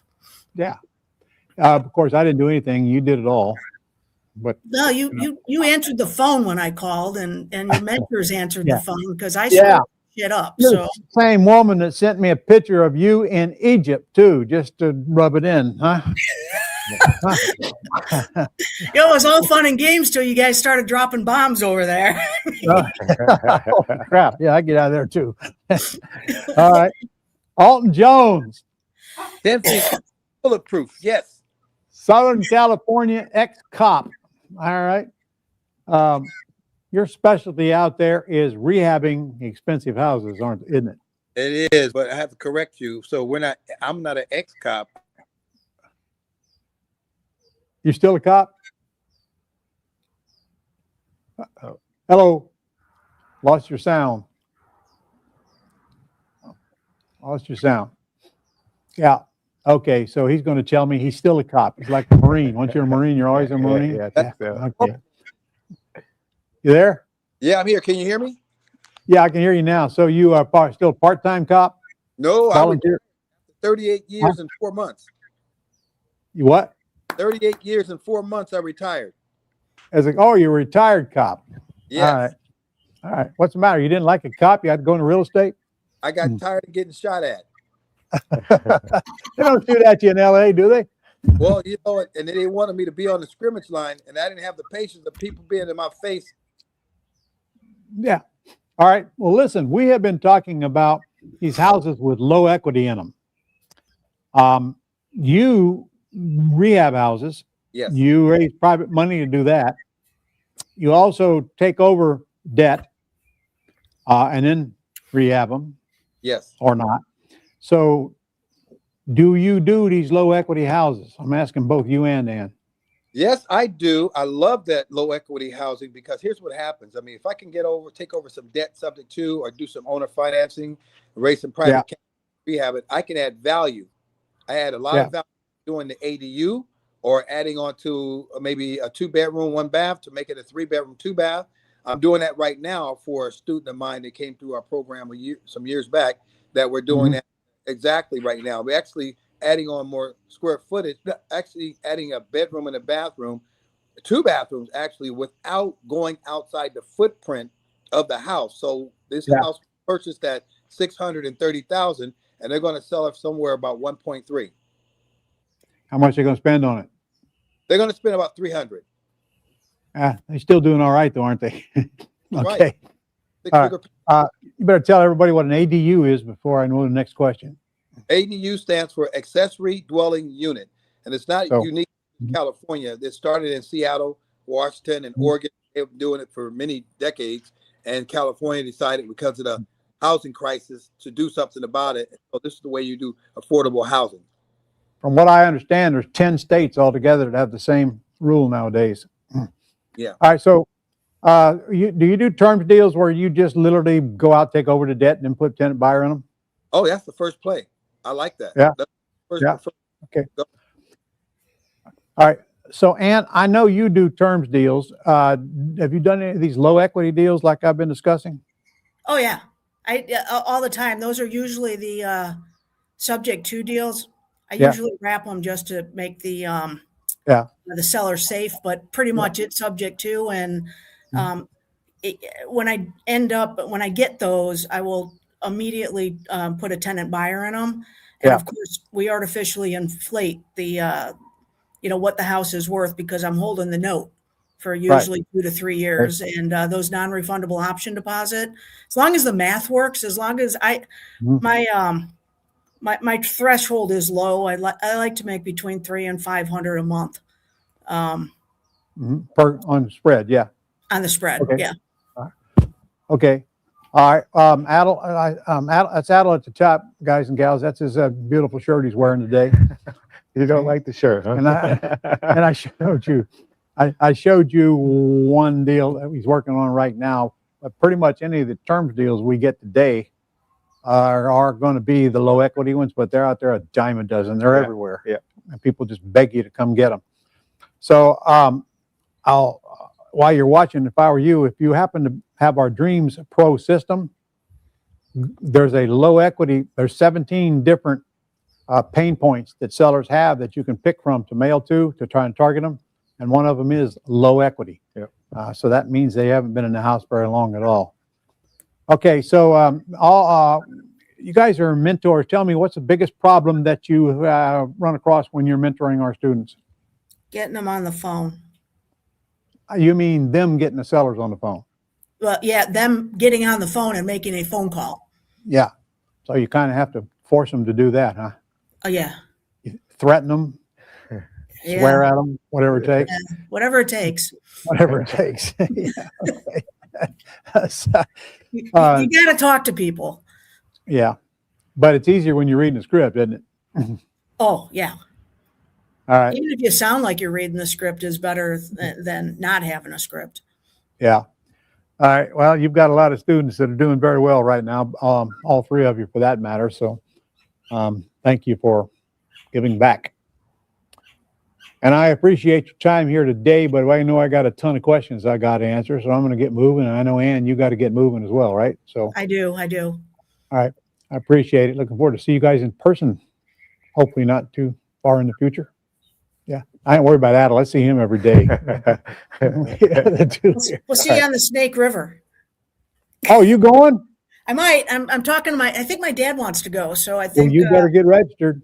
I know. I'm looking at that. I was in Egypt when you told me to register, so okay. working on Yeah, it this week. But that'll be that's- fun. That's the Snake River Cruise on American Cruise Lines. We're going to have like 60 people on this, all that are watching, or 100 people. Don't tell everybody till I get registered. Yeah. Okay, yeah. I just won't give them. I won't tell them which trip it is. All right. Better take care of that today, girl. He's inside. We're working on it next. All right. I'll let All you go to get it done then. Thank y'all. Thank y'all. Thanks. Appreciate you. Good seeing you, Alden. Good seeing you, Alden. Okay. All right. Guys, thank you. All right. Stay awesome. Okay. So, John, you got questions, I assume? Yeah, we got a bunch of questions. Also, if anybody wants to join Ron live using your webcam and talk to him in person, just type in the chat section there, type in live or type in pick me, whatever, and I will invite you to come on live and you can join with your webcam and talk to him. Don't they have to be on Zoom to do that, John? No, they can be right here. We're on StreamYard, so Okay. they can do that right here, but we've got a bunch of questions in the meantime. All right. Fire away. Val said, will this process work in every state? Yes. I'm in California. Yes. Okay. Yes. Yes. I got tons and tons of students in California. I mean, a lot of them. Okay. So you're in a state, you're not in another country. All right. So, in fact, I showed you some in California. We got a bunch of them in here from California on the wall here as well. So yes. Now you know, a few things you got to learn about each state. Like if you're going to target people in foreclosure, they're kind of a protected species. You got to know the rules. California, you got to give them a 3-day right of rescission with a special contract stating they got that 3-day right of rescission. I mean, every state's got a little nuances, but you only need to learn them once, and you'll learn that as you go. And speaking of that, I know we've got some Canadians watching us now. So how about Canada? Yeah, it works in Canada as well.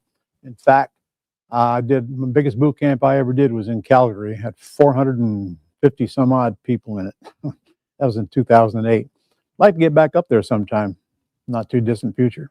Yeah, it works in Canada. A couple different words. For example, we say deed down here, you say title up there, and things like that. Now, you don't have land trust up there, so you're going to have to use LLCs.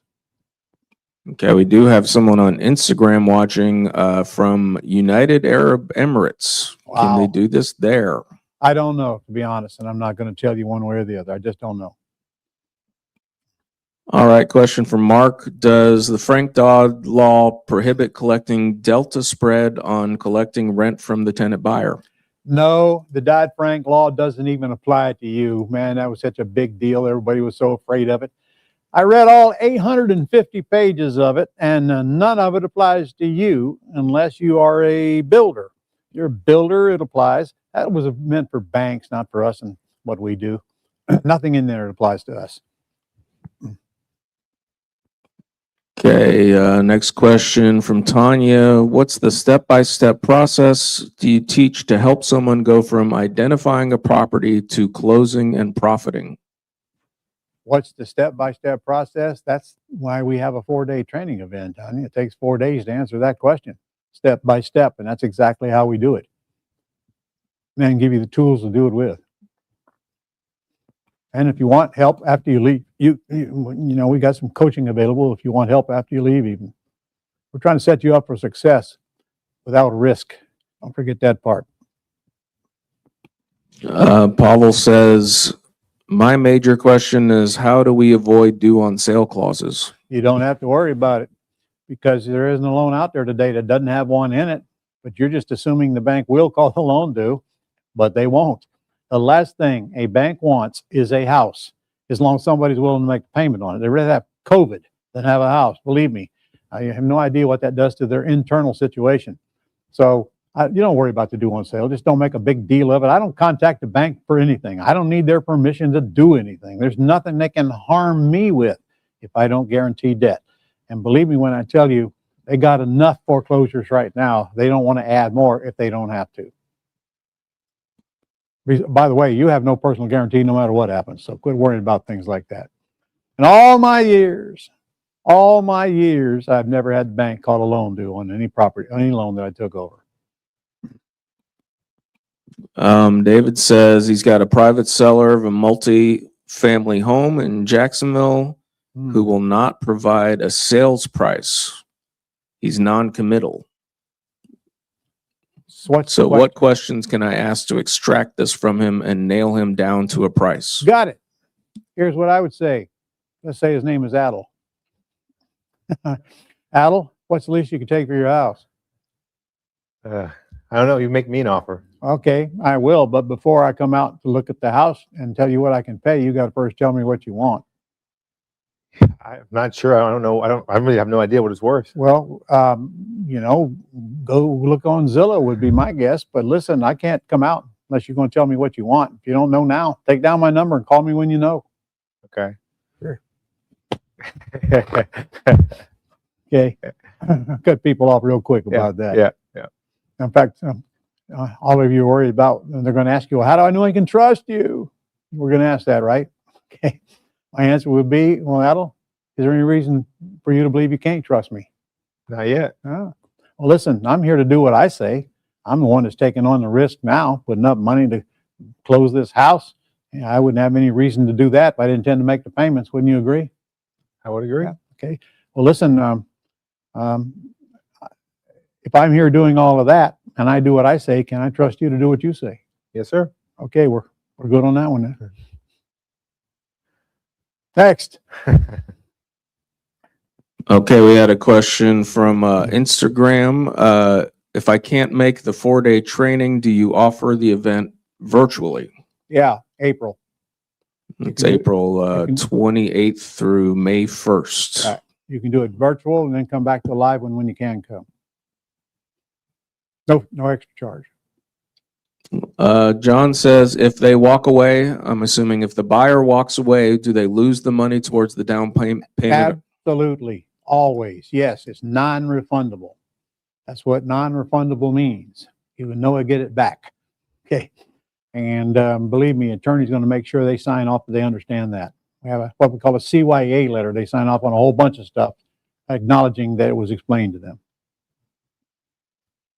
Raphael said, how do I find these motivated sellers to call me? Jeez. Raphael, that takes the first half of the first day, and then we'll continue talking about it throughout the thing. Adel will be there demonstrating the CRM system, which we use heavily nowadays to pick our targeted mailing list and mail a handful. In fact, I remember for this thing we're doing next week, you started with over 2,000 sellers and narrowed it down to 222 really motivated people that we got to target using that one system. So, boy, wish I had that when I was growing up. We didn't even have the internet when I was growing up. Edna says you collect the down payment and upfront and collect monthly too? And the attorney's fees. When they come with the rest of the down payment, I get a deposit from them when we meet them, and then they come with the rest of the down payment, first month's rent, and the attorney's fees, which is $600. WQ, since the goal is to not guarantee debt, would you continue seller financing for the entire 30-year term, or do we transition it to something else since a proper mortgage would guarantee the debt? How does that work when we scale with more houses? We ain't never going to do one of them proper mortgages as you described. We ain't never going to go to the bank and borrow money, and there's no need to. No need to. Look at the one that we talked about earlier. We just took over their debt, and there was 29 years left on it. Why would I ever want to go refinance it? I don't intend to ever go refinance it, and I won't. And no single-family house deal worth me going down and guaranteeing debt. You just better understand and believe what I'm telling you. You probably won't find anybody been around as long as I have, and I can't tell you how many people I've seen go down because of guaranteed debt when things change totally beyond our control. 2008 is a good example of that. We don't guarantee debt now or ever. Make a note. Have I said that 7 times so far? I got to say it 7 times before it sinks in. Okay.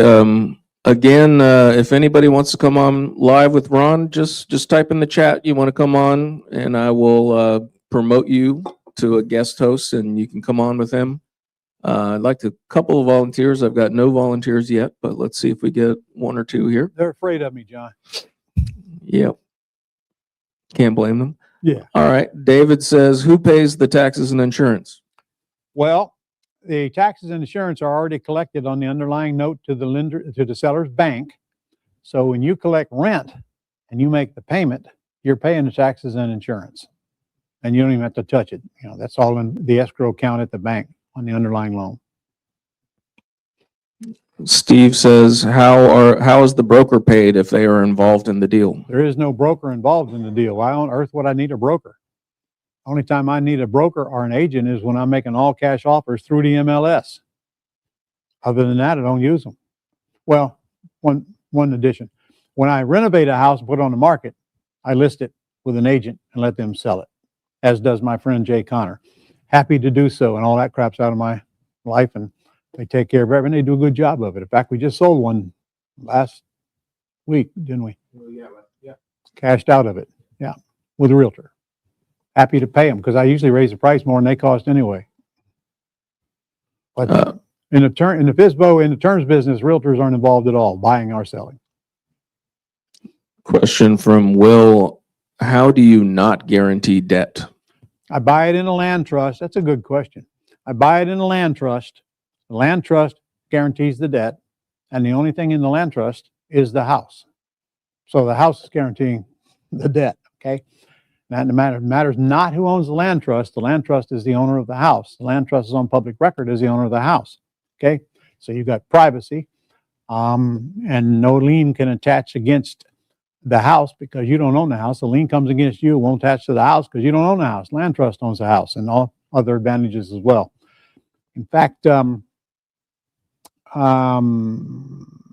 you're a Go Club member, there's a course on land trusts on the Go Club, and just go to hit the search box and put in land trust and it'll come down.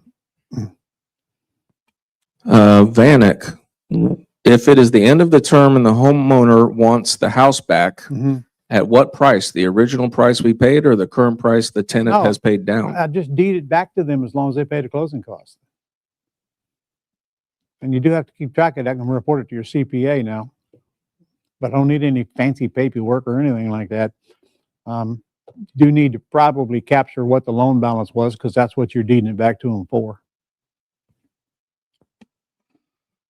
Okay, I got a message from Christopher saying he wants to join us. I sent you a message. You should see something pop up on your screen inviting you to join. So once you come on, we'll put you on here with Ron.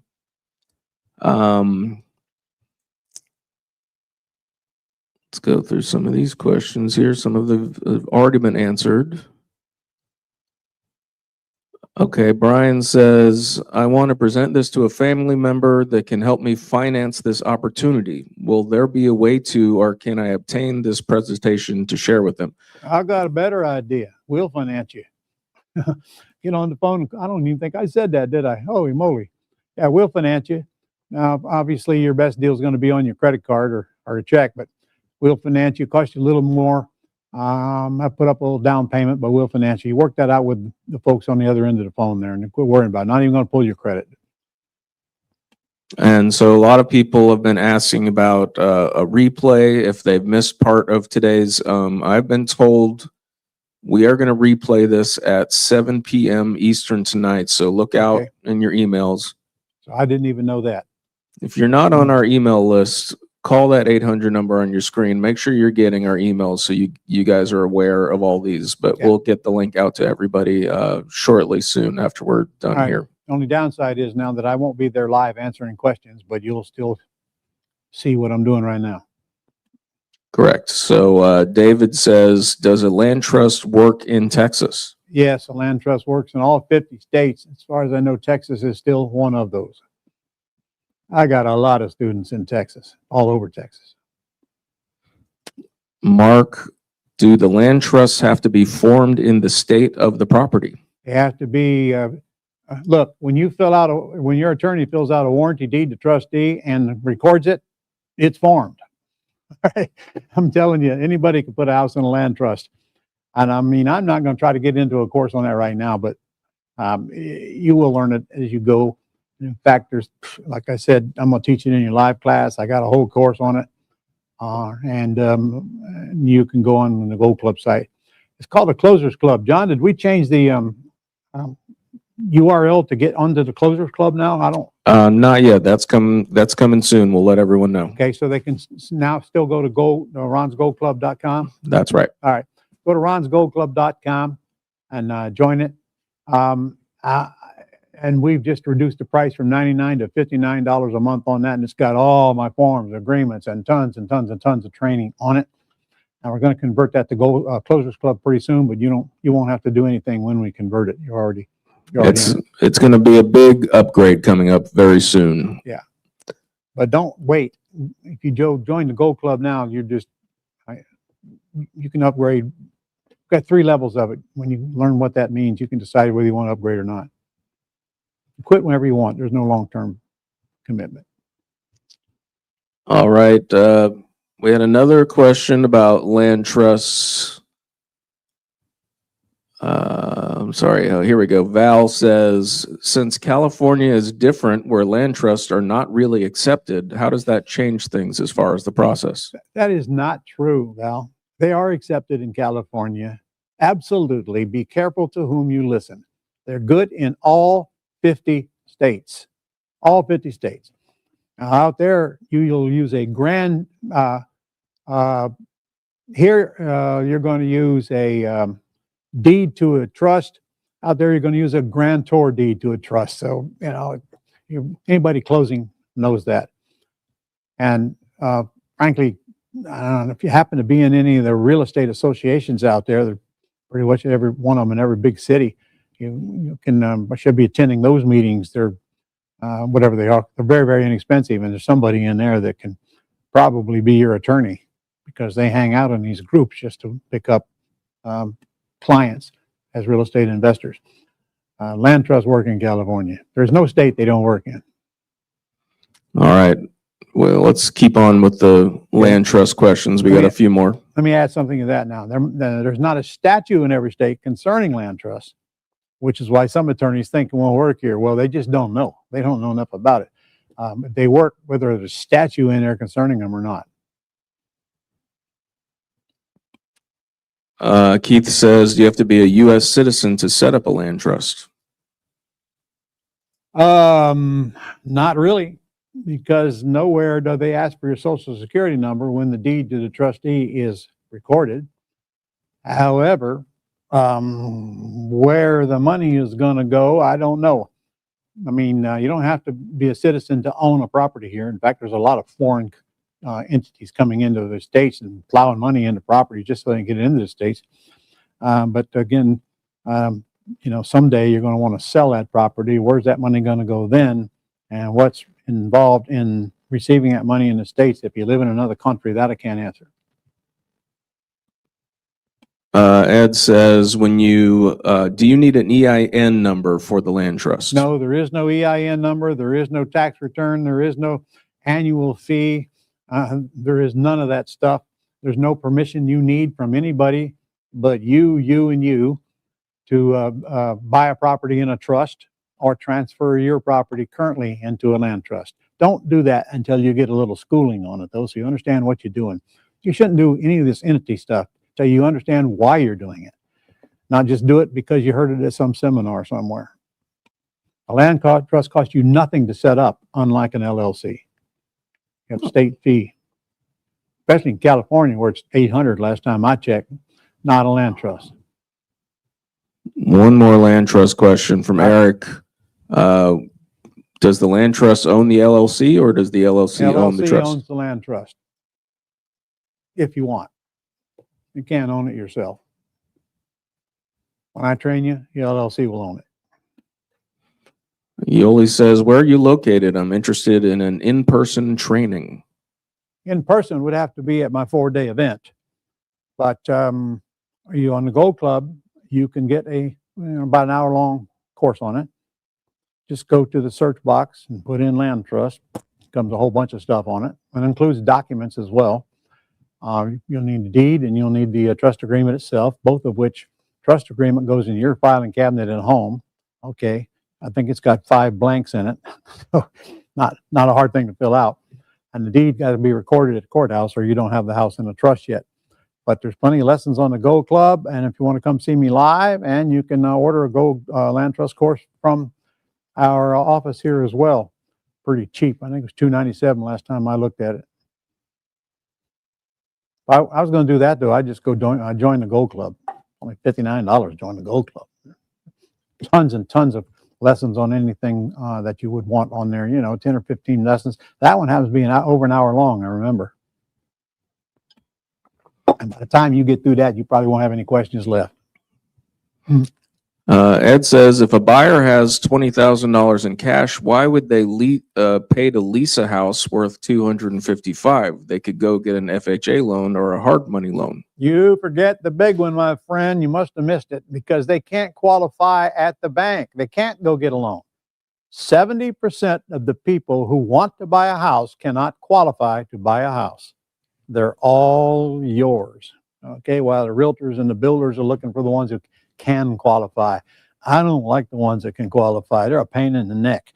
Can't tell you. Way back, we used to sell these ourselves and all the crap you have to go through and getting verifications for them because they're too lazy to go get them themselves. And then 2 days before closing, they find another house they like better and they back out on you. All that crap. I don't want anything to do with that. That's why we hire realtors to sell houses for us. Realtors are trained to do it. And they work pretty hard at getting it done. As far as I'm concerned, they earn their commission. To be clear, we're talking about people with bad credit for the most part, Well, right? they're not going to be applying for a loan. Right. So Because he's asking, why would someone not go apply for a loan? And, because they know they can't qualify. It's that simple. all right. Ed, so you were talking about your strategy earlier, and Ed said, so you're counting on someone else failing and us taking their deposit funds after 1 or 2 years. I'm not counting on that at all. I give them 2 years and I'll extend that as long as they want to extend it. I don't care. As long as they stay in there, the better it is for me. I don't ever do anything to keep anybody from buying a house. If they ask for help, I'll give them help. It's up to them to go out and fix whatever's broke and go apply for a loan. I certainly don't set anybody up for failure. In fact, I bend over backwards to make sure that they don't fail. But I have learned a long time ago, I can't control what people do or why they do the things that they do. Okay. I give them plenty of opportunity. I do what I say. They just mostly don't do what they say, which is buy the house. And I can understand that. You live in a house a couple of years, you're kind of getting tired of it.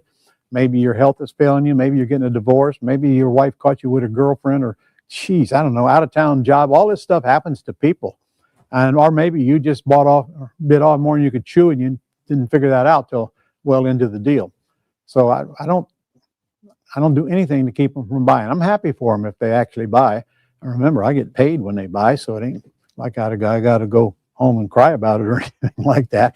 I just don't want to give up the golden goose if I can help it. But there's more golden geese out there. So it's just that I don't understand why sometimes people do the things they do, and I quit asking why a long time ago. Right. So, Ron, it's still a win-win for you if they do buy after the 2 years. Of course.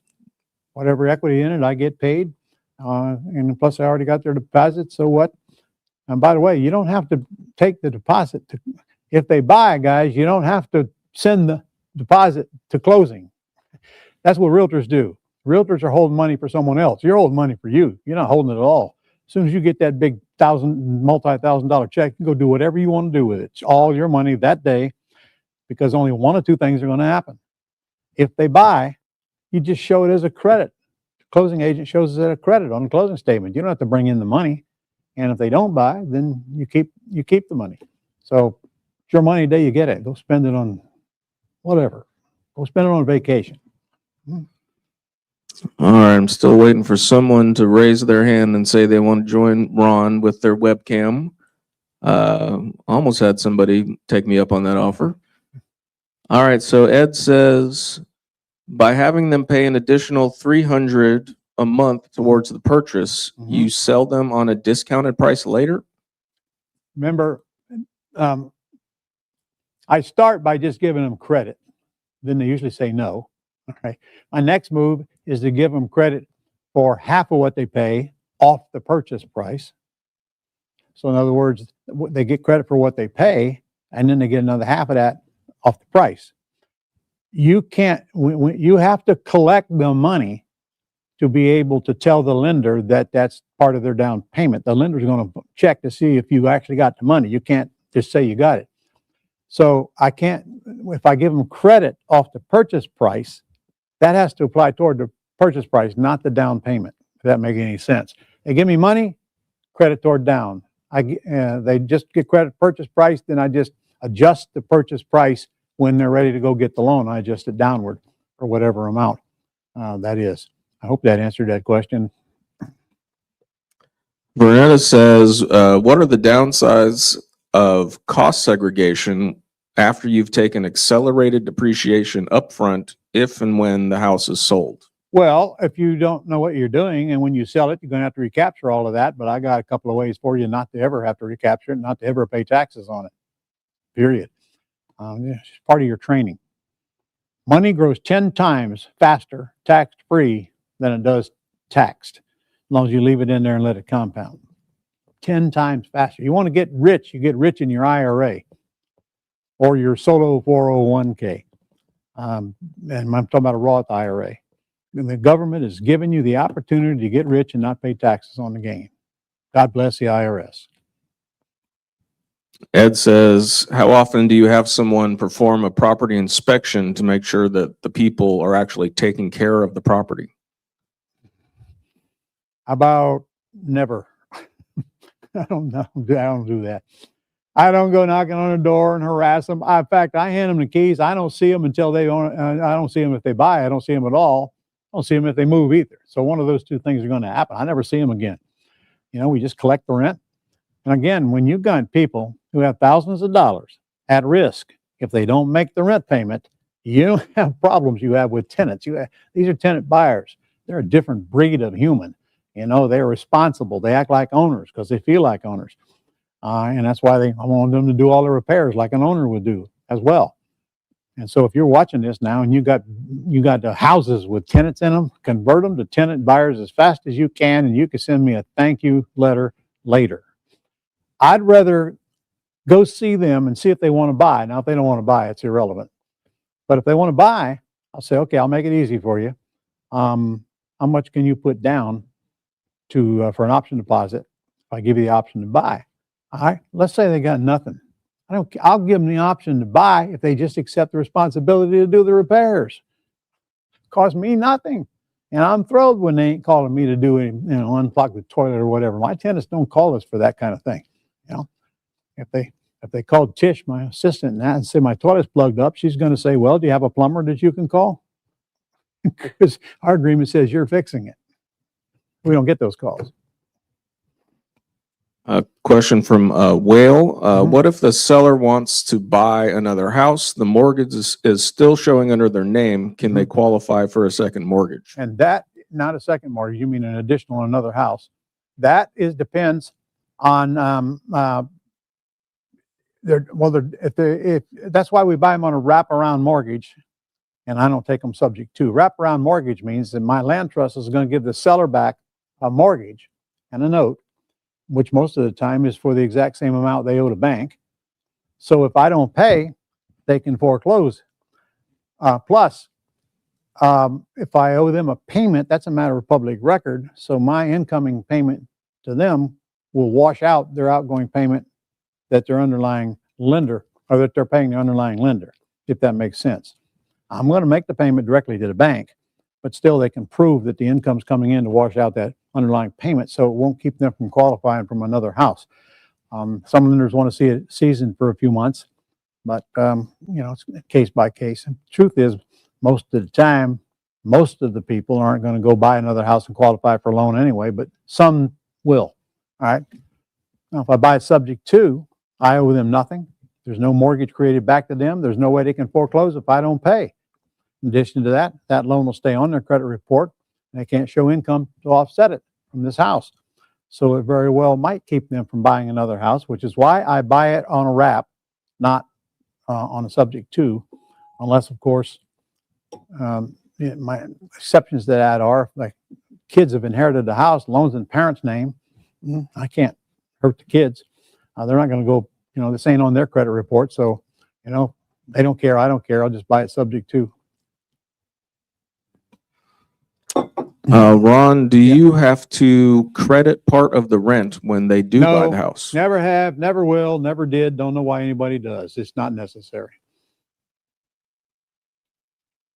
All right. Val says, are there any cons versus the live training when taking the virtual class in April? Oh my God, the live class is 10 times better than the virtual. I'm glad you asked that question. First of all, we don't do deals in the virtual for you. We don't call sellers for you. There's very little chance you're going to sit in front of that computer for 4 days and not fall asleep on me or get distracted by other things. And you never know what you're going to miss when you're doing that. Well, you ain't going to miss it while you're in my classroom. Okay. I'm going to keep you awake. I don't tell jokes on a virtual event. I do in the live event. We call it culture. When you're in the live event, you can build your own network of people around the country. Build your own network. So pretty soon you'll have people all over the country that you can call for one reason or another. Maybe you got a house somewhere else you would like for somebody to go look at it or whatever. So you build your own group that way. Plus you're going to be part of a social media group when you join this event that only attendees are in. And I'm just telling you, you're going to learn 5 times faster in the live event than you're ever going to learn watching the tube for 4 days. I know I couldn't do it. No way I could sit there for 4 days. None. I mean, of course, I'm kind of an impatient guy as it is, but I go to live events all the time. Obviously, they got my attention. So live is way better, way better. I understand you got to travel here. You got to get on a plane. So what? You know what? It's a very small price to pay for what you're going to get out of it, which is a lifetime of education and wealth. If you do anything with it, which I certainly hope you will by the time you spend 4 days with Papa. And I'm telling you, it's not going to be convenient whenever you do it, virtual or live. You might as well come live. So you get out of town for a while where you can do your real good thinking. I always did my best thinking while I'm on an airplane. I try not to do it while I'm in a car, but unless I'm not driving. I get a lot done when I was on a plane. I'm not on a plane as much as I used to, but boy, that was my time. Sit down there and I can think and I can write, I can focus. All right. Anyway, that's the case for coming live. If you come virtual, you want to get to live as fast as you can. Which you can do for up to 1 year for free. Mm-hmm. That's right. So if you do the virtual in April, you can come pretty much every month we're doing one, you can come live. Yeah. And this virtual in April is the only one we got scheduled right now. All right. Question from James. I've never sold to a wholesaler and don't have a list of wholesalers. How do you recommend we do it for the first time? You don't need to worry about that, man. I can tell you right now, when you run your first ad, you're going to have a list of wholesalers. They're going to beat up your telephone, beat it up. And then I'm going to train you how to screen them out very quickly because most of them are just time wasters. But then this is where your buyers list comes in. Any of these people that have any money and you think are serious, you're going to have your VA put them in your buyers list. Now think about that. Now, the next time you get a house, where are you going to go first? You're going to email your buyer's list. You may never have to put it on the market. Here it is. Here's what it costs. Go get it. Let me know if you want it. And the bigger buyer list you build, trust me, you're going to be pretty soon in a position to where you're finding houses for buyers, not buyers for houses. The same thing is true with your terms list. They're going to tell you how much money you got to put down and how much they can pay per month. And that's going to determine how high up they get on your list. The more down, the more I want them. And the same thing. You get houses because you couldn't get them in the one you had. Now put them on your list. They're there for the future. So the pretty important thing is these two buyers list. Ed says, if our name is not on the title and the loan is not under our name, Mhm. how are we guarded from the owner seller from getting a second loan or selling to someone else? Because the deed is going to be recorded from that seller to your land trust, and they ain't getting a mortgage from anybody if they can't show that they own the property. So quit worrying about that. I got you covered, man. Follow me, you cannot lose. I have rentals using DSCR loans. Mm-hmm. Can I still sell the houses holding this type of loan? Mm-hmm. But is this loan personally guaranteed by you? The answer is probably yes. That's the problem. I don't care how many you got. That's the mistake a lot of people make. They go out and this BRRRR thing is a recipe for bankruptcy is what it is. You know, you buy, okay, you rehab, okay, then you rent it. Not okay, I'm going to lease purchase it, I ain't going to rent it. But worse, then you refinance it. That's the killer. You go down to the bank, you borrow 80% loan to value ratio, you bring home some cash, you spend that cash in 2 days and you got a 30-year debt. Pretty soon that house is going to need some of that money back. And you're not going to have it. And you're just building yourself in a trap. And it compounds every time you go buy a house and finance it, it's getting worse and worse and worse. You're building your house on a house of cards, not a solid foundation.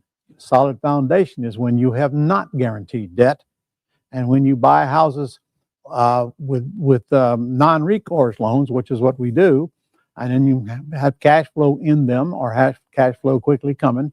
And now your wealth will compound very, very, very, very quickly, especially if you do it in your IRA. So the goal is not to sell them. If I buy for cash, I sell for cash. If I buy on terms, I sell on terms.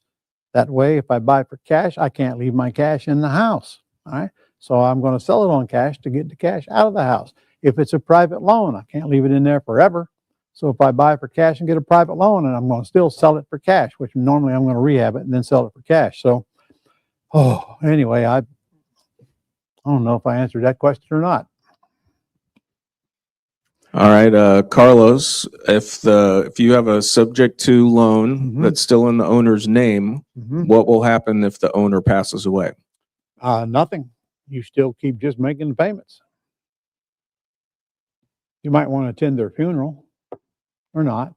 Up to you, but there's nothing changes. You own the house. Nobody's going to interfere with that, regardless of whose name the loan's in. And as long as that payment is made, a bank has no reason to even bother you. But I'm going to teach you how to handle it if they do, so you can sleep better at night. You don't have to worry what a bank is going to do, guys and gals. I'm telling you, as long as you don't guarantee debt, they have no hold over you whatsoever. All right, John, I'm trying to take a few more, and then we're going to have to knock it off here. All right, a couple more. David says, how does the deed transfer in Texas for a tenant buyer? Tenant buyers have nothing to do with deeds until they get ready to go down to the bank and get a loan. And now when they get the loan, if you own the house, your trust is just going to deed it to them. It's that simple. Now, if you've leased them the house, then the seller, you're going to get a new contract from the seller where the seller is deeding it directly to your buyer, and your fee is going to show on the closing statement, probably as an option fee. It's just a little bit more complicated than that, but I could speak on that for an hour and you probably still wouldn't get it. So either way, that's one of the reasons I like to buy them is because I'm in control from that day forward. No matter what the seller does, it can't hurt me at all. Period. That's why I like it. Oh, and especially in Texas, your closing costs are almost nothing in Texas. You always want to buy, not lease. Besides, Texas has some lease option laws that you better get acquainted with. But I buy it. Absolutely. Texas, Arizona, I think Oklahoma. There's a few states that have almost no closing costs. And then there's some few states that have ridiculous closing costs, like Maryland. Last time I looked, the transfer tax alone was 3% of the purchase price. $500,000 house, that's $15,000 just to transfer ownership plus the other closing cost. See, there I might lean more heavily on lease purchase, unless there's plenty enough equity in the house to make me want to pay that $15,000, so I own it. Remember, you still get to depreciate the houses if you own them. You don't if you lease them. Okay? Your mic's not on. Sorry, sorry, I just had a question here. All right, so Tony says, getting the Gold Club, is that a good start before the class? Oh, absolutely. See, all of my forms and agreements are on the Go Club, and you can, and as well as samples, you can fill them out and send them, or you can print them out blank, or you can fill them out and print them out because you're going to need my agreements. That's one of the biggest things people use the Gold Club for, that and the training that's on it. I wish I could tell you how many training modules are on it, but I don't know. I mean, there's a ton of them. That thing is probably 15 years old now. But some of them, like land trust and IRAs and stuff like that, they have the documents right there, and they have some training on that. And then every time one of our customers submits a question, I answer it on video and put it up on your Friday newsletter on there. And then it goes into our archives as well. So, I mean, there's a lot of stuff on the Gold Club, but I'm just touching on it right now. You can go check it out for yourself. ronsgoldclub.com. Yeah, and we had a couple of questions about Gold Club, some complicated questions. Just call that 800 number on the screen. They can walk you through everything and explain it all to you if you're not understanding. Yeah, they can sign you up for it if you want. Keith says, I have a rental house in Florida. Mm-hmm. How do I turn that into a tenant buyer? Well, a couple of things. First, you go to your tenant, find out if they'd want to buy, and if so, what's stopping them. Okay. And there's probably something stopping them. Usually it's credit or debt ratio. So I'm just asking them if they'd like to buy it, if you made it easy for them to buy it. And if that's the case, you go to, how much money can you put down on your option? And don't you even think about giving them a number. How much can you put down on the option? We never name the down payment or the monthly payment. They tell us, all right? And if they got a little money, go ahead and take it as the option fee and determine the term, and then make sure they understand they're making, it's right in my agreements that are on the Gold Club. Make sure that they know that they are doing all the repairs from there on as a condition of their option. It has nothing to do with security deposit. Non-refundable option deposit is not a security deposit. You don't have to give it back like you do a security deposit. So at least, at very least, they're doing the repairs. And if you get some money out of them, fine, as an option fee. And or if that don't work and you want to make sure that you lease option it out, you can wait till they move out, or you can give them notice to move out. You can give them 30-day notice. In Florida, you don't have to have a reason to move. And then, you're putting them out, and you might have to make a payment or two while you're getting somebody else in there. I don't know. But you have to take that in consideration if you're going to move a tenant out that's paying you.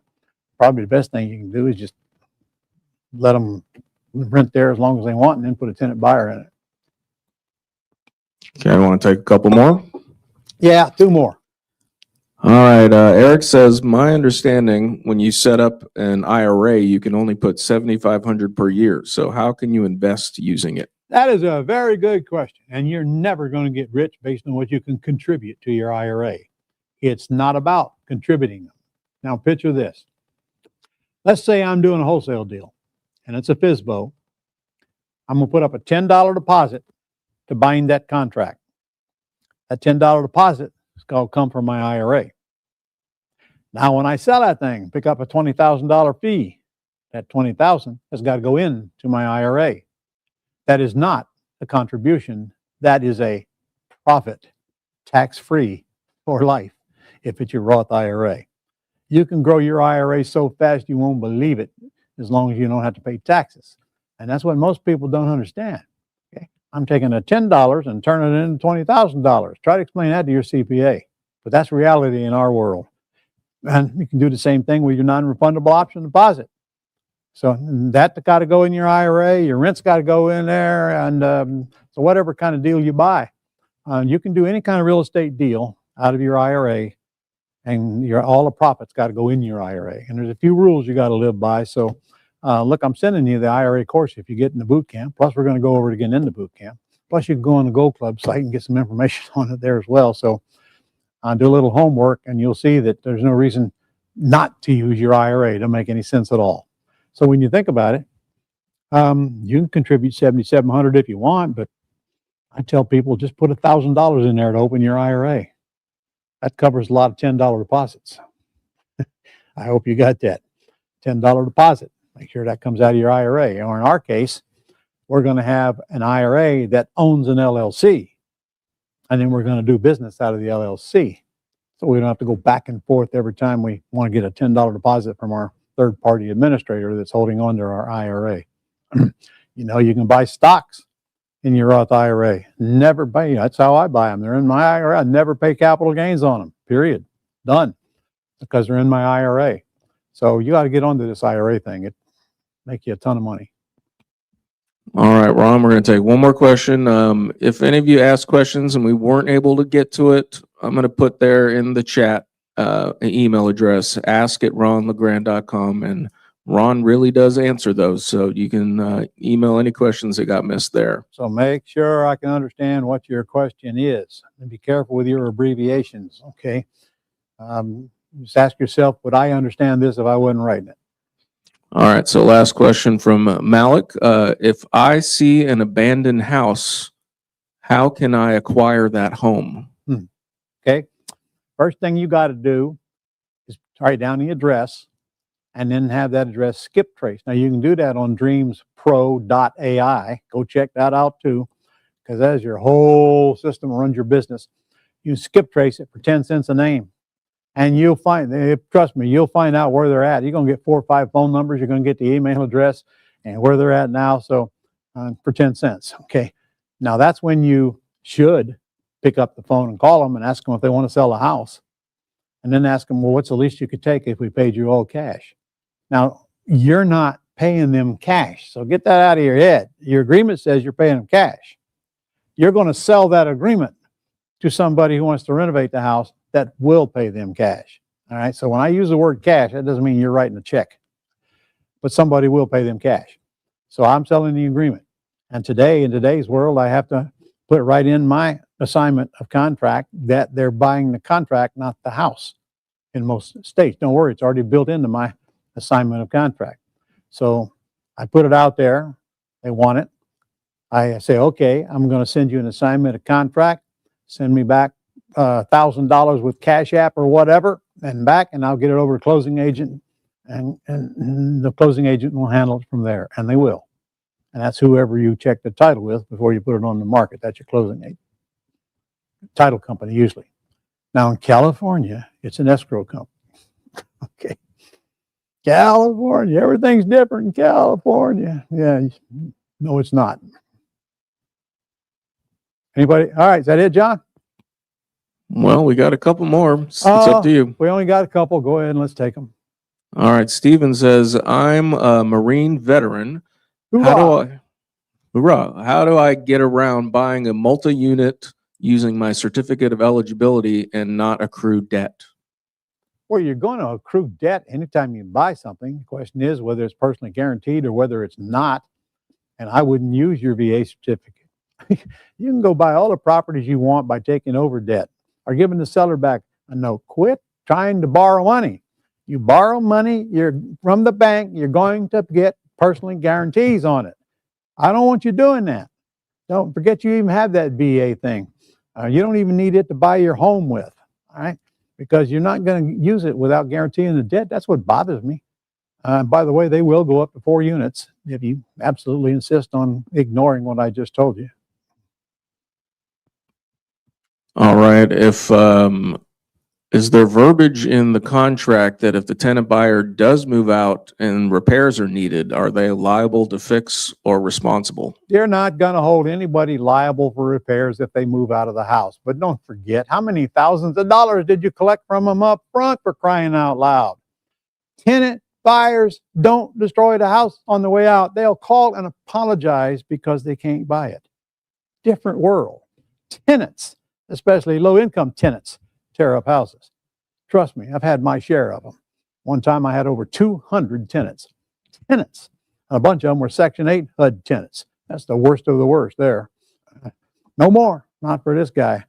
You know, all the low end stuff is where all your grief is. You get up in some decent houses, like maybe around the mid-price house where you live, wherever that is. And then you put tenant buyers in there. Remember, the higher price house you get, the bigger the deposit you get. And there's no risk on your part. You're going to get to love these $1 million houses pretty soon, I hope. Jeffrey says, to get the seller on a terms deal to extend the term, what paperwork is required? Is an attorney involved? An email from them saying they'll extend the term. It's only paperwork you need. So no attorney involved in that? No, you don't need an attorney involved in that. If you have a tenant for 30 years all the way to the end of the mortgage, who owns the house at the end? You do. You do. You're paying on their mortgage already in your trust name, so you do. You own it all the way till you sell it to somebody else. Unlikely you're going to have it for 30 years, but possible.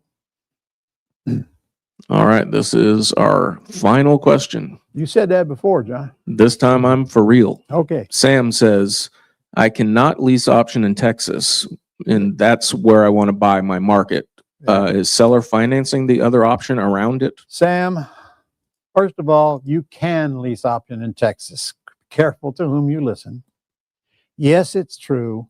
Most people do owner financing there because in Texas, if I want to sell the property on an all-inclusive deed of trust and they don't pay, if I foreclose on them by the second Tuesday of the month, I'll own the house on the first Tuesday of the next month. It's the fastest state in the union to foreclose on.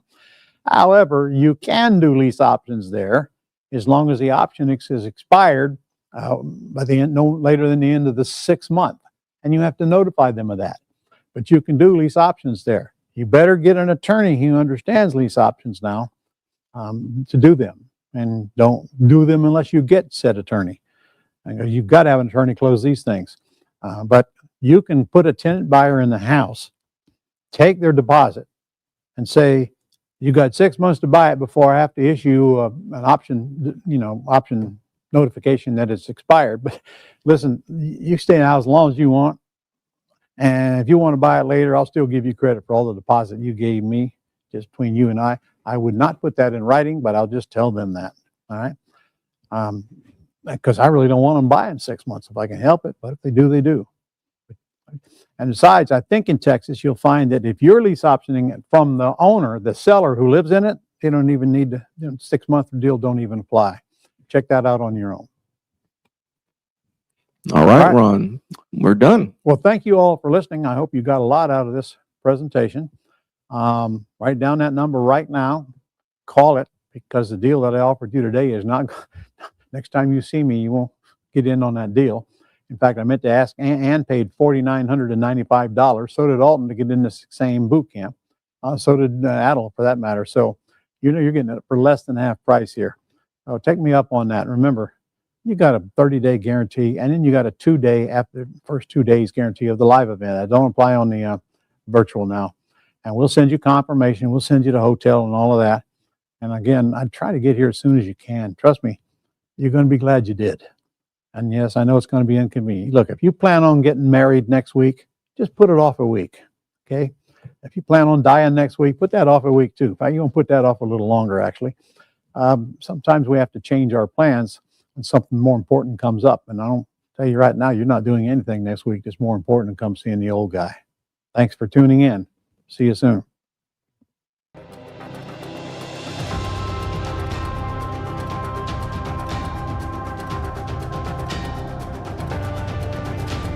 Ron's event to me is heads and toes above any other event. He always has good content. He has good speakers that he brings in. He doesn't let just anybody come in and speak. He always has good speakers. It's great energy. There's a lot of people motivated and a lot of people that are getting motivated. You can just tell by everyone that walks up there and speaks that they're here to help with whatever they can. So it's really exciting. So the content is a little overwhelming at first when some of the mentors have said to us, be prepared, it's like drinking from a fire hose. They are absolutely right. It's just chock full of so much great information, first of all. And then just to hear testimonials from others who've been doing it as well. It's awesome. The amount of information it borders on information overload, but it is so good. Every time you hear it, you just understand it a little better. So the live on-stage phone calls where all the mentors got up on stage. Each mentor got about 3 chances, or whoever they can get on the phone. And it was raw, uncut, live calls. Like, you know, anything can go. You actually get to see fellow students work on properties that have the potential for you to purchase and make an incredible profit on. Ron's an awesome guy. He's got the goods. It's not a flash in the pan kind of event. It's just rock solid meat and potatoes, good stuff all the way through. He is so matter of fact. His teaching style is very to the point. There's no BS, but you learn really quickly that way. He's the real deal. He's to the point, and he's been doing it for so long that it's like second nature to him. And if you just listen to what he does and what he says, then you'll do fine. He seems sincere, he's honest, he's easy to understand. He has a sense of humor. So I enjoy his teaching. Man, he changed my life, man, just off of the content that I've gotten, just listening to him. And I don't know too many people that can hold you in one place for 12 hours and you still be excited just listening to him. He tells you exactly what to do, how it is. It's no baloney, you know? I like that. Everybody is just super nice, super helpful. They want to make sure that you're getting what you're needing. Anytime we have a question, they're there to answer it. Everybody's so helpful, and all they want to do is see you succeed, which is very good, and it's obvious too. This event gives you limitless potential. You owe it to yourself to come and learn what this process is, because it will open your eyes and change your life. Just do it. I mean, save up the money. And if you're on the fence and this is something that you're interested in and you can see yourself doing, then you're absolutely right. You can absolutely do this business. It'll change your life. I believe it's changed mine. If you're considering real estate at all, this event, you can get people that will walk beside you and help you become a success in this. 100%. You will do deals with these people. You're going to make it back in one deal if you're passionate about it and this is what you want to do. To me, it's like a no-brainer, you know? Just do it. Just do it.